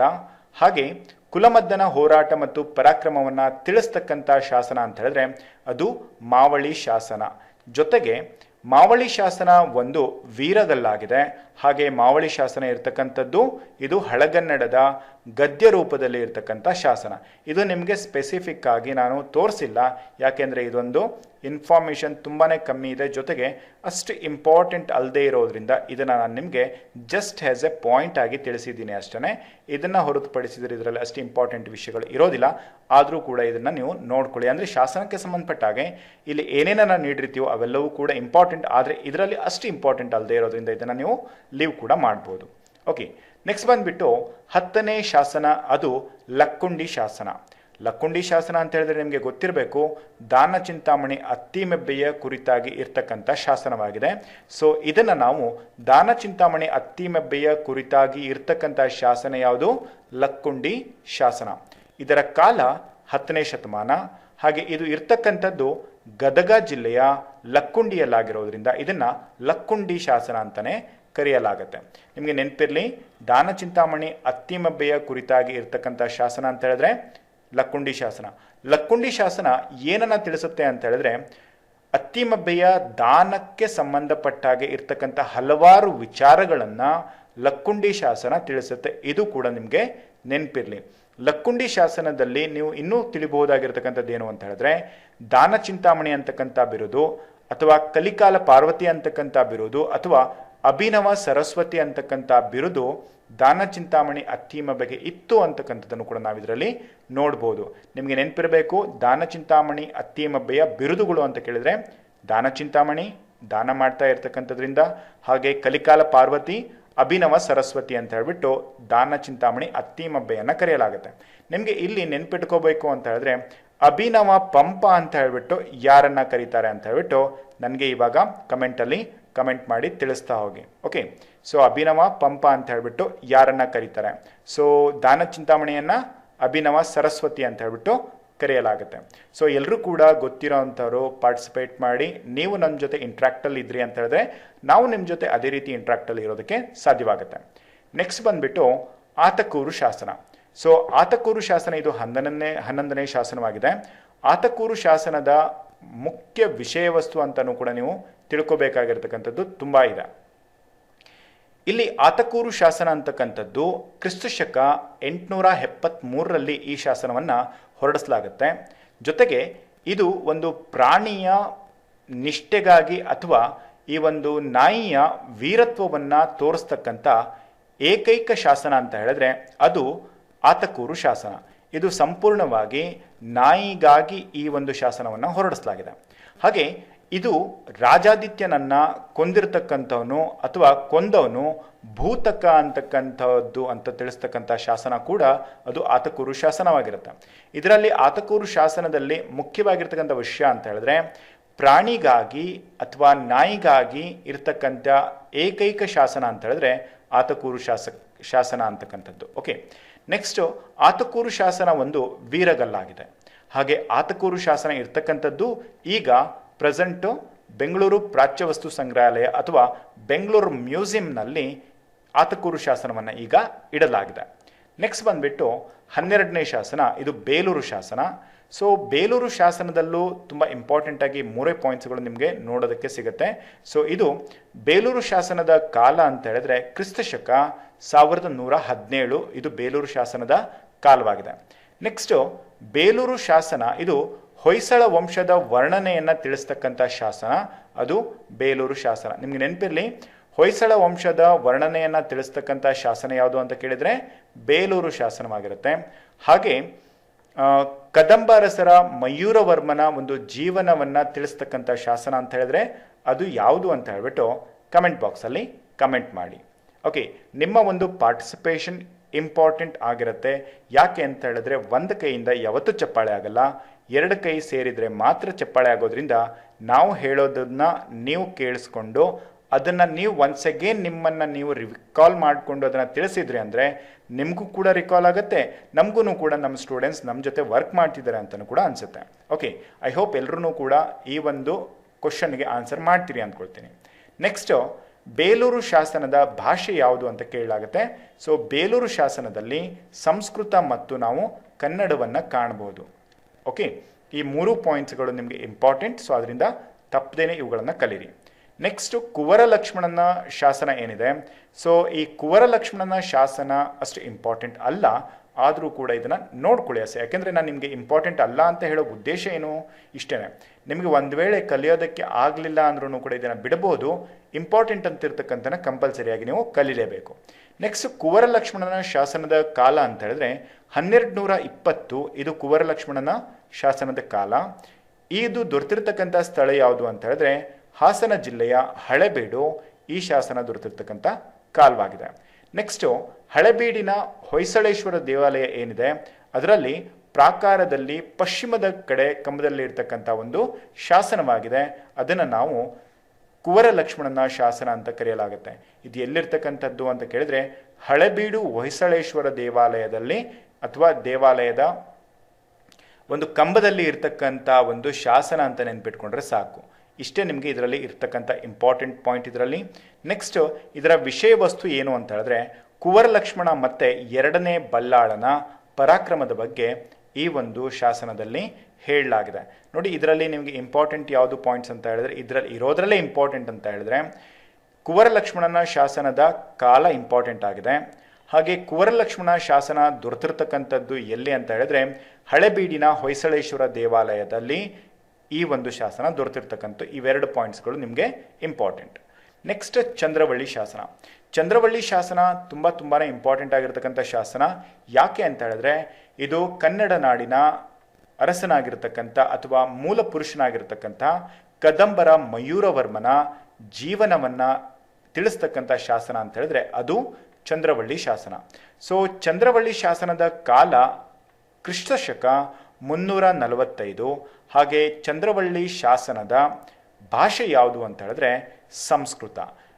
ಕೆಲವೊಬ್ಬರು ನನಗೆ ಆನ್ಸರನ್ನ ಅಂದರೆ ಜಾಸ್ತಿ ಜನ ಅಂತ ಅಲ್ಲ, ಒಂದು 2-3 ಜನ ಸ್ಟೂಡೆಂಟ್ಸ್ ನೀವು ತಾಳಗುಂದ ಶಾಸನ ಇದು ಸಂಸ್ಕೃತದಲ್ಲಿ ದೊರೆತಿರ್ತಕ್ಕಂಥ ಮೊಟ್ಟ ಮೊದಲ ಶಾಸನ ಅಂತ ಹೇಳಿಬಿಟ್ಟು ಮೆಸೇಜ್ ಮಾಡಿದ್ರಿ.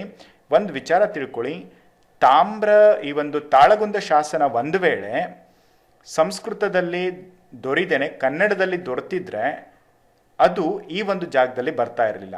ಜೊತೆಗೆ ಇನ್ನೊಂದೇನು ವಿಷಯ ಅಂತ ಹೇಳಿದ್ರೆ ತಾಳಗುಂದ ಶಾಸನ ಸಂಪೂರ್ಣವಾಗಿ ಅದು ಕನ್ನಡದಲ್ಲಿ ಇರೋದ್ರಿಂದ ಒಂದು ವೇಳೆ ತಾಳಗುಂದ ಶಾಸನ ಅದರ ಕಾಲ ನಿಗದಿ ಆಯಿತು ಅಂತ ಹೇಳಿದ್ರೆ ಅಂದರೆ 350ರಿಂದ 370 ಅಥವಾ 320ರಿಂದ 370 ಅಂತ ಒಂದು ವೇಳೆ ಆಯಿತು ಅಂತ ಹೇಳಿದ್ರೆ ಕನ್ನಡದ ಪ್ರಪ್ರಥಮ ಶಾಸನ ಅಂತ ಹೇಳ್ಬಿಟ್ಟು ಕರೀತಾರೆ ಅಂತ ನಾನು ನಿಮ್ಗೆ ಹೇಳಿದ್ದೆ. ಸೊ ಅದು ಸಂಸ್ಕೃತದಲ್ಲಿದ್ದರೆ ಕನ್ನಡದ ಪ್ರಪ್ರಥಮ ಶಾಸನ ಹೇಗಾಗುತ್ತೆ ಅಲ್ವಾ? ಸೊ ಅದರಿಂದ ಈ ಒಂದು ಲಾಜಿಕನ್ನು ಅರ್ಥ ಮಾಡಿಕೊಂಡು ನೀವೀಗ ತಿಳ್ಕೊಳ್ಳಿ, ಕನ್ನಡದ ಪ್ರಪ್ರಥಮ ಶಾಸನ ಹಲ್ಮಿಡಿ ಶಾಸನ. ಇಫ್ ಇನ್ ಕೇಸ್ ಎರಡನೇ ಪ್ಲೇಸಲ್ಲಿ ಇರ್ತಕ್ಕಂಥ ಅಂದರೆ ಈ ಒಂದು ತಾಳಗುಂದ ಶಾಸನ ಏನಾದರೂ ಖಂಡಿತ ಆಯಿತು ಇದು ಕನ್ನಡದ ಮೊಟ್ಟ ಮೊದಲ ಶಾಸನ ಅಂತ ಹೇಳಿದ್ರೆ ಅದು ಕನ್ನಡದಲ್ಲಿರ್ತಕ್ಕಂಥ ಶಾಸನವಾಗಿರೋದ್ರಿಂದಲೇ ಅದು ಕನ್ನಡದ ಶಾಸನವಾಗಿದೆ ಅಂತ ತಿಳ್ಕೋಬೇಕು. ಹಾಗೆ ಚಂದ್ರವಳ್ಳಿ ಶಾಸನ ಇದು ಸಂಸ್ಕೃತದಲ್ಲಿ ಇರೋದ್ರಿಂದ ಕರ್ನಾಟಕದಲ್ಲಿ ದೊರೆತಿರ್ತಕ್ಕಂಥ ಶಾಸನಗಳಲ್ಲಿ ಸಂಸ್ಕೃತದಲ್ಲಿರ್ತಕ್ಕಂಥ ಶಾಸನ ಅಂದರೆ ಅದು ಚಂದ್ರವಳ್ಳಿ ಶಾಸನ. ಇದು ನಿಮಗೆ ನೆನಪಿರಲಿ. ಓಕೆ, ಚಂದ್ರವಳ್ಳಿ ಶಾಸನದ ಕಾಲ ಗೊತ್ತಾಗಿದೆ 345.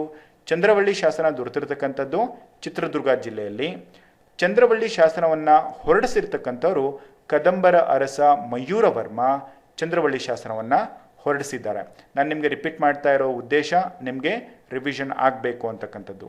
ಚಂದ್ರವಳ್ಳಿ ಶಾಸನದ ಲಿಪಿ ಬ್ರಾಹ್ಮಿ ಲಿಪಿ, ಆದರೆ ಅದಿರ್ತಕ್ಕಂಥದ್ದು ಸಂಸ್ಕೃತದಲ್ಲಿ. ನಿಮಗೆ ಬ್ರಾಹ್ಮಿ ಲಿಪಿ ಅಂದರೆ ಏನು, ಸಂಸ್ಕೃತ ಭಾಷೆ ಅಂದರೆ ಏನು, ಕನ್ನಡ ಭಾಷೆಗೆ ಕನ್ಫ್ಯೂಷನ್ ಆಗಬಾರ್ದು. ಲಿಪಿ ಬೇರೆ, ಭಾಷೆ ಬೇರೆ. ಓಕೆ, ನೆಕ್ಸ್ಟು ಚಂದ್ರವಳ್ಳಿ ಶಾಸನದ ವಿಷಯ ವಸ್ತು ಏನು ಅಂತ ಹೇಳಿದ್ರೆ ಕೆರೆಯ ದುರಸ್ತಿ ಅಥವಾ ವನದ ನಿರ್ಮಾಣಕ್ಕೋಸ್ಕರ ಈ ಒಂದು ಶಾಸನವನ್ನು ಹೊರಡಿಸಲಾಗಿತ್ತು. ಇದೇ ಶಾಸನದಲ್ಲಿ ನಾವು ಮಯೂರವರ್ಮನ ಬಗ್ಗೆನೂ ಕೂಡ ಬಹಳಷ್ಟು ವಿಚಾರಗಳನ್ನು ನಾವು ಕಾಣ್ಬೋದು. ನೆಕ್ಸ್ಟ್ ಬಂದು 15ನೇದಾಗಿ ಆಲಂಪುರ ತಾಮ್ರಶಾಸನ. ಸೊ ಆಲಂಪುರ ತಾಮ್ರಶಾಸನ ಏನಿದೆ ಇದು ರಾಷ್ಟ್ರಕೂಟರ ಮುಮ್ಮಡಿ ಗೋವಿಂದನ ತಾಮ್ರಶಾಸನವಾಗಿರುತ್ತೆ. ರಾಷ್ಟ್ರಕೂಟರ ಮುಮ್ಮಡಿ ಗೋವಿಂದನ ಒಂದು ತಾಮ್ರಶಾಸನವಾಗಿರುತ್ತೆ. ಇದರ ಕಾಲ 804. 804 ಇದರ ಒಂದು ಕಾಲ ಅಂತಕ್ಕಂಥದ್ದನ್ನು ತಿಳಿಸಿರ್ತಕ್ಕಂಥವ್ರು. ಜೊತೆಗೆ ಈ ಒಂದು ಶಾಸನವನ್ನು ಹೊರಡಿಸಿರ್ತಕ್ಕಂಥವರು ಯಾರು ಅಂತ ನಿಮಗೆ ಗೊತ್ತಾಗಿದೆ. ಇದರ ಜೊತೆಗೆ ಈ ಒಂದು ಮುಮ್ಮಡಿ ಗೋವಿಂದನ ತಾಮ್ರಶಾಸನವನ್ನು ಮೊದಲು ಪತ್ತೆ ಹಚ್ಚಿರ್ತಕ್ಕಂಥದ್ದು 1886ರಲ್ಲಿ ಈ ಒಂದು ಶಾಸನವನ್ನು ಮೊದಲು ಜಾನ್ ಫ್ಲಿಟ್ ಅವರು ಈ ಒಂದು ಶಾಸನವನ್ನು ಪತ್ತೆ ಹಚ್ತಾರೆ. ನಿಮ್ಗೆ ಈಗ ಆಲ್ರೆಡಿ ಕೇಳಿದ್ದೆ, ಜಾನ್ ಫ್ಲಿಟ್ ಅವರಿಗೆ ಏನೋ ಒಂದು ನಮ್ಮ ಕರ್ನಾಟಕ ಶಾಸನ ಇತಿಹಾಸದಲ್ಲಿ ಜೊತೆಗೆ ಭಾರತದ ಶಾಸನ ಇತಿಹಾಸದಲ್ಲಿ ಅವರಿಗೊಂದು ಹೆಸರು ಅಂತ ಹೇಳ್ಬಿಟ್ಟು ಕರೆಯಲಾಗುತ್ತೆ. ಏನು ಅಂತ ಹೇಳ್ಬಿಟ್ಟು ಅದನ್ನು ಒನ್ಸ್ ಅಗೇನ್ ಇದನ್ನು ನೀವು ರಿಪೀಟ್ ಮಾಡಿ. ಓಕೆ, ಸೊ ಇಲ್ಲಿ ನಿಮಗೆ 3ನೇ ಗೋವಿಂದನ ಆಲಂಪುರ ತಾಮ್ರ ಶಾಸನವನ್ನು ಪತ್ತೆ ಹಚ್ಚಿರ್ತಕ್ಕಂಥವ್ರು ಜಾನ್ ಫ್ಲಿಟ್. ಇವರಿಗೆ ಭಾರತದ ಡ್ಯಾಶ್ ಅಂತ ಹೇಳ್ಬಿಟ್ಟು ಕರೆಯಲಾಗುತ್ತೆ. ನೆಕ್ಸ್ಟ್, ರಾಷ್ಟ್ರಕೂಟರ 3ನೇ ಗೋವಿಂದ ಪಲ್ಲವರ ದಂತಿವರ್ಮನ ಕಂಚಿ ಗೆದ್ದ ಮಾಹಿತಿಯನ್ನ ತಿಳಿಸ್ತಕ್ಕಂಥ ಶಾಸನವೇ ಆಲಂಪುರ ತಾಮ್ರ ಶಾಸನ. ಇಲ್ಲಿ ನಿಮಗೆ ಇಂಪಾರ್ಟೆಂಟ್ ಪಾಯಿಂಟ್ಸ್ಗಳು ಯಾವುದು ಅಂತ ಹೇಳಿದ್ರೆ, ರಾಷ್ಟ್ರಕೂಟರ ಮುಮ್ಮಡಿ ಗೋವಿಂದನ ತಾಮ್ರ ಶಾಸನದ ಕಾಲ ಇಂಪಾರ್ಟೆಂಟ್ ಆಗಿರುತ್ತೆ. ನೆಕ್ಸ್ಟ್, ಇದನ್ನು ಕಂಡುಹಿಡಿದಿರ್ತಕ್ಕಂಥ ಜಾನ್ ಫ್ಲಿಟ್ ಅವರು ಇಂಪಾರ್ಟೆಂಟ್ ಆಗಿರ್ತಾರೆ. ಹಾಗೆ ಆಲಂಪುರದಲ್ಲಿ ದೊರೆತಿರ್ತಕ್ಕಂಥ ಈ ಒಂದು ತಾಮ್ರ ಶಾಸನ ಏನಿದೆ, ಇದರ ಲಿಪಿ ಯಾವುದು ಅಂತ ಗೊತ್ತಿದ್ರೆ ಸಾಕು. ಹಾಗೆ ಈಗ ಪ್ರಸ್ತುತ ಈ ಒಂದು ಶಾಸನ ಇರತಕ್ಕಂಥದ್ದು ಲಂಡನ್ನ ಮ್ಯೂಸಿಯಂನಲ್ಲಿ ಈ ಒಂದು ಶಾಸನವನ್ನು ತಗೊಂಡು ಹೋಗಿ ಇಟ್ಕೊಂಡಿದ್ದಾರೆ. ಓಕೆ, ಎಷ್ಟು ಒಳ್ಳೆಯವರು ನೋಡಿ, ನಮ್ಮ ಶಾಸನವನ್ನು ಅವರು ಕಾಪಾಡ್ಕೊಳ್ತಾ ಬರ್ತಾ ಇದ್ದಾರೆ. ಸೊ ನೆಕ್ಸ್ಟು ಬೆಳ್ಮಣ್ಣು ತಾಮ್ರ ಶಾಸನ. ಬೆಳ್ಮಣ್ಣು ತಾಮ್ರ ಶಾಸನ ಅಂತ ಹೇಳಿದರೆ, ಇಲ್ಲಿ ಬೆಳ್ಮಣ್ಣು ತಾಮ್ರ ಶಾಸನ ತುಂಬಾ ಇಂಪಾರ್ಟೆಂಟ್ ಆಗಿರ್ತಕ್ಕಂಥ ಶಾಸನ. ಯಾಕೆ ಅಂತ ಹೇಳಿದ್ರೆ, ಮೊದಲ ಬಾರಿಗೆ ನಮಗೆ ಸಿಕ್ಕಿರ್ತಕ್ಕಂಥ ತಾಮ್ರ ಶಾಸನದಲ್ಲಿ ಅತ್ಯಂತ ಹಳೆಯ ಮತ್ತು ಈ ಒಂದು ಕನ್ನಡದಲ್ಲಿ ದೊರೆತಿರ್ತಕ್ಕಂಥ ಶಾಸನ ಅಂತ ಹೇಳಿದ್ರೆ ಅದು ಬೆಳ್ಮಣ್ಣು ತಾಮ್ರ ಶಾಸನವಾಗಿದೆ. ನೆಕ್ಸ್ಟು, ಈ ತಾಮ್ರ ಶಾಸನ ಒಳಗೊಂಡಿರ್ತಕ್ಕಂಥದ್ದೇನು ಅಂತ ಹೇಳಿದ್ರೆ, ವರಹ ಮುದ್ರೆಯ ಉಂಗುರವನ್ನು ಈ ತಾಮ್ರ ಶಾಸನ ಒಳಗೊಂಡಿರುತ್ತೆ. ಜೊತೆಗೆ ಕನ್ನಡದಲ್ಲಿ ಲಭ್ಯವಾಗಿರತಕ್ಕಂಥ ಮೊಟ್ಟ ಮೊದಲ ತಾಮ್ರ ಶಾಸನ ಅಂತ ಹೇಳಿದ್ರೆ ಅದು ಬೆಳ್ಮಣ್ಣು ತಾಮ್ರ ಶಾಸನ. ನಿಮಗೆ ನೆನಪಿರಬೇಕು, ಬೆಳ್ಮಣ್ಣು ತಾಮ್ರ ಶಾಸನ ಯಾಕೆ ಇಂಪಾರ್ಟೆಂಟ್. ಕನ್ನಡದಲ್ಲಿ ದೊರೆತಿರ್ತಕ್ಕಂತಹ ಮೊಟ್ಟ ಮೊದಲ ತಾಮ್ರ ಶಾಸನ ಅಂತ ಹೇಳಿದ್ರೆ ಅದು ಬೆಳ್ಮಣ್ಣು ತಾಮ್ರ ಶಾಸನ. ಸೊ ಇದನ್ನು ಬೆಳಕಿಗೆ ತಂದಿರತಕ್ಕಂಥವ್ರು ಅಥವಾ ಪತ್ತೆ ಹಚ್ಚಿದವರು ಡಾಕ್ಟರ್ ಪಿ ಗುರುರಾಜ್ ಭಟ್ಟರ್. ಸೊ ಇವರು ಈ ಒಂದು ಶಾಸನವನ್ನು ಮೊದಲು ಪತ್ತೆ ಹಚ್ತಾರೆ. ನೆಕ್ಸ್ಟ್, ಇದರಲ್ಲಿ ಬೆಳ್ಮಣ್ಣು ಶಾಸನವನ್ನು ಹೊರಡಿಸಿರ್ತಕ್ಕಂಥವ್ರು ಯಾರು ಅಂತ ಹೇಳಿದ್ರೆ 2ನೇ ಆಳ್ವರಸ ಅಥವಾ ಇಮ್ಮಡಿ ಆಳ್ವರಸ ಈ ಒಂದು ಶಾಸನವನ್ನು ಹೊರಡಿಸ್ತಾರೆ. ಓಕೆ, ನೆಕ್ಸ್ಟ್ ಬಂದ್ಬಿಟ್ಟು ಇದನ್ನು ಇಮ್ಮಡಿ ಅಥವಾ ಇಮ್ಮಡಿ ಎರಡೂ ಕೂಡ ಕರಿಬೋದು. ನೆಕ್ಸ್ಟ್ ಬಂದ್ಬಿಟ್ಟು ಇದು ದಕ್ಷಿಣ ಕನ್ನಡ ಜಿಲ್ಲೆಯ ಕಾರ್ಕಳ ತಾಲೂಕಿನ ಬೆಳ್ಮಣ್ಣು ಗ್ರಾಮದಲ್ಲಿ ಈ ಒಂದು ಶಾಸನ ದೊರೆತಿದೆ. ಸೊ ಇದು ಮಹಿಷಾಸುರ ಮರ್ದಿನಿ ದೇವಾಲಯದಲ್ಲಿ ದೊರೆತಿರ್ತಕ್ಕಂಥ ಶಾಸನವಾಗಿದೆ. ಸೊ ಇದಿಷ್ಟು ಇಂಪಾರ್ಟೆಂಟ್ ಅಲ್ಲ ಈ ಒಂದು ಪಾಯಿಂಟ್, ಇನ್ನು ಉಳಿದಿರ್ತಕ್ಕಂಥದ್ದೆಲ್ಲ ಇಂಪಾರ್ಟೆಂಟ್. ನೆಕ್ಸ್ಟು, ದತ್ತಿ ಅರ್ಥದಲ್ಲಿ ಬೆಳ್ಮಣ್ಣು ಶಾಸನದಲ್ಲಿ ಬಳಸಲಾಗಿರ್ತಕ್ಕಂಥ ಪ್ರಾಣಿ ಅಥವಾ ಈ ಒಂದು ಪದ ಏನು ಅಂತ ಕೇಳಲಾಗಿದೆ.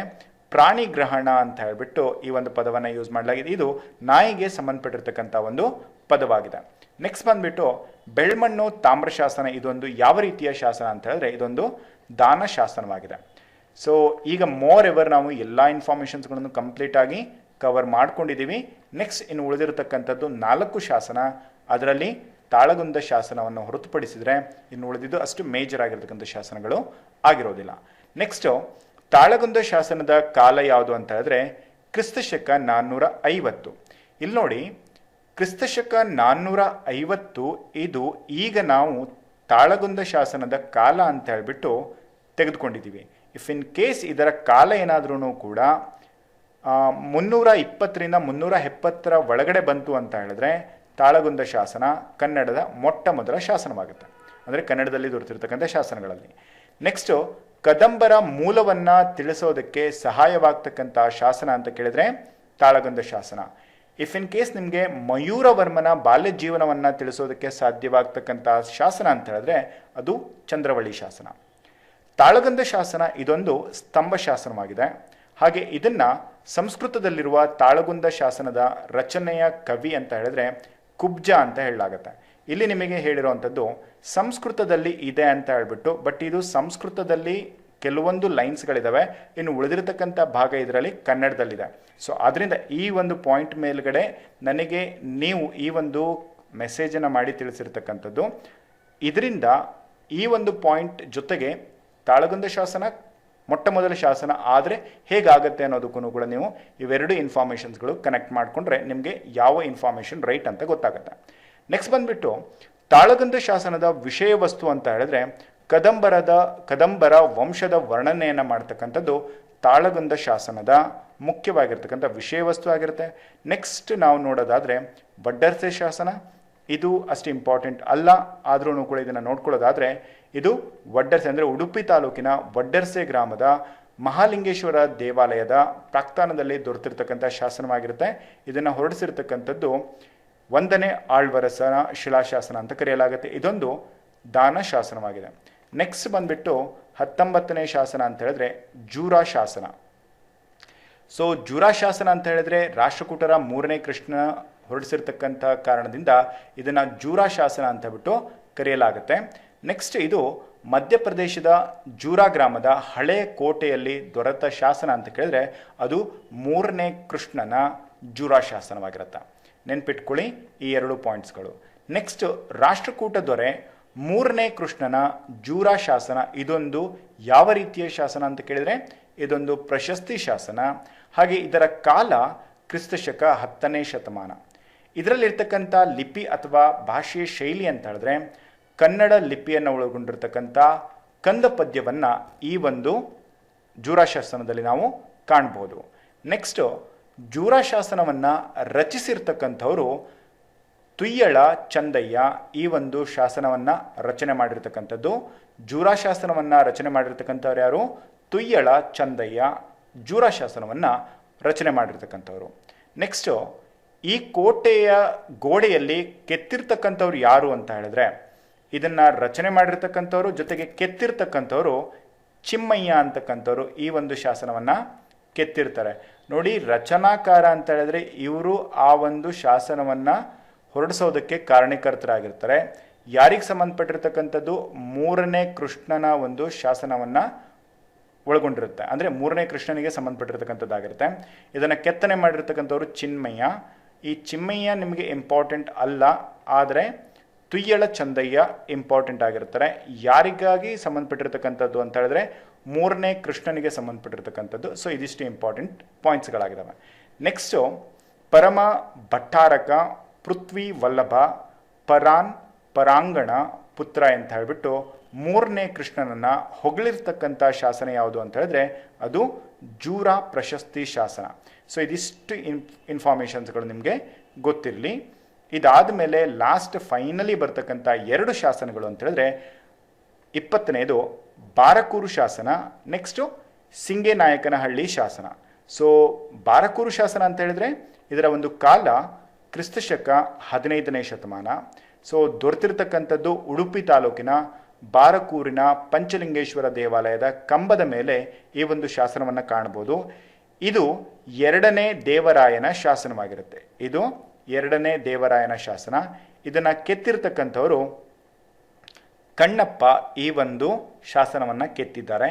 ಇದು ಇಮ್ಮುಡಿ ದೇವರಾಯನ ಶಾಸನದ ಲಿಪಿ ಅಂತ ಹೇಳಿದ್ರೆ ಕನ್ನಡ ಲಿಪಿಯನ್ನು ಒಳಗೊಂಡಿರ್ತಕ್ಕಂಥ ಶಾಸನ.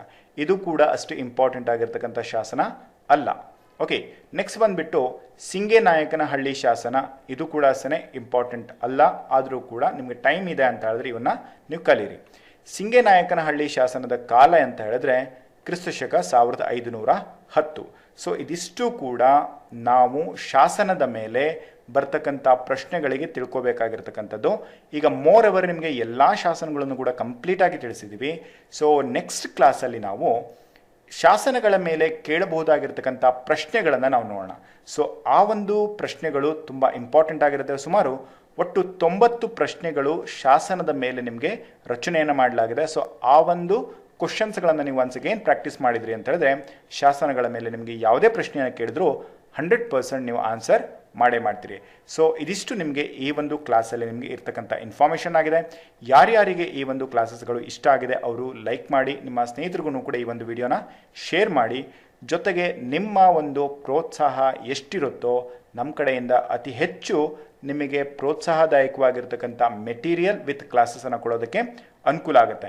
ಸೊ ಇದುವರೆಗೂ ಕೂಡ ಯಾರು ಟಾಪ್ ಎಕ್ಸಾಮ್ಸ್ನ ಟೆಲಿಗ್ರಾಮ್ ಚಾನಲ್ನ ಜಾಯ್ನ್ ಆಗಿರಲಿಲ್ಲ, ಸೊ ಅವರು ಈಗಲೇ ಡಿಸ್ಕ್ರಿಪ್ಷನ್ ಬಾಕ್ಸಲ್ಲಿ ಏನಿಟ್ಟಿರ್ತಕ್ಕಂಥ ಲಿಂಕನ್ನು ಯೂಸ್ ಮಾಡಿಕೊಂಡು ಟೆಲಿಗ್ರಾಮ್ ಚಾನಲ್ನ ಜಾಯ್ನ್ ಆಗಿ, ಜೊತೆಗೆ ನಿಮ್ಮ ಸ್ನೇಹಿತರನ್ನು ಕೂಡ ಆ್ಯಡ್ ಮಾಡಿ. ಐ ಹೋಪ್ ನಿಮ್ಮ ಒಂದು ಸಪೋರ್ಟ್ ಯಾವಾಗಲೂ ಕೂಡ ಹೀಗೆ ಇರುತ್ತೆ ಅಂದ್ಕೊಳ್ತೀನಿ. ಮತ್ತೆ ಮುಂದಿನ ಕ್ಲಾಸಲ್ಲಿ ಮತ್ತೆ ಸಿಗೋಣ ಸ್ನೇಹಿತರೆ. Until then have a good day. Bye guys.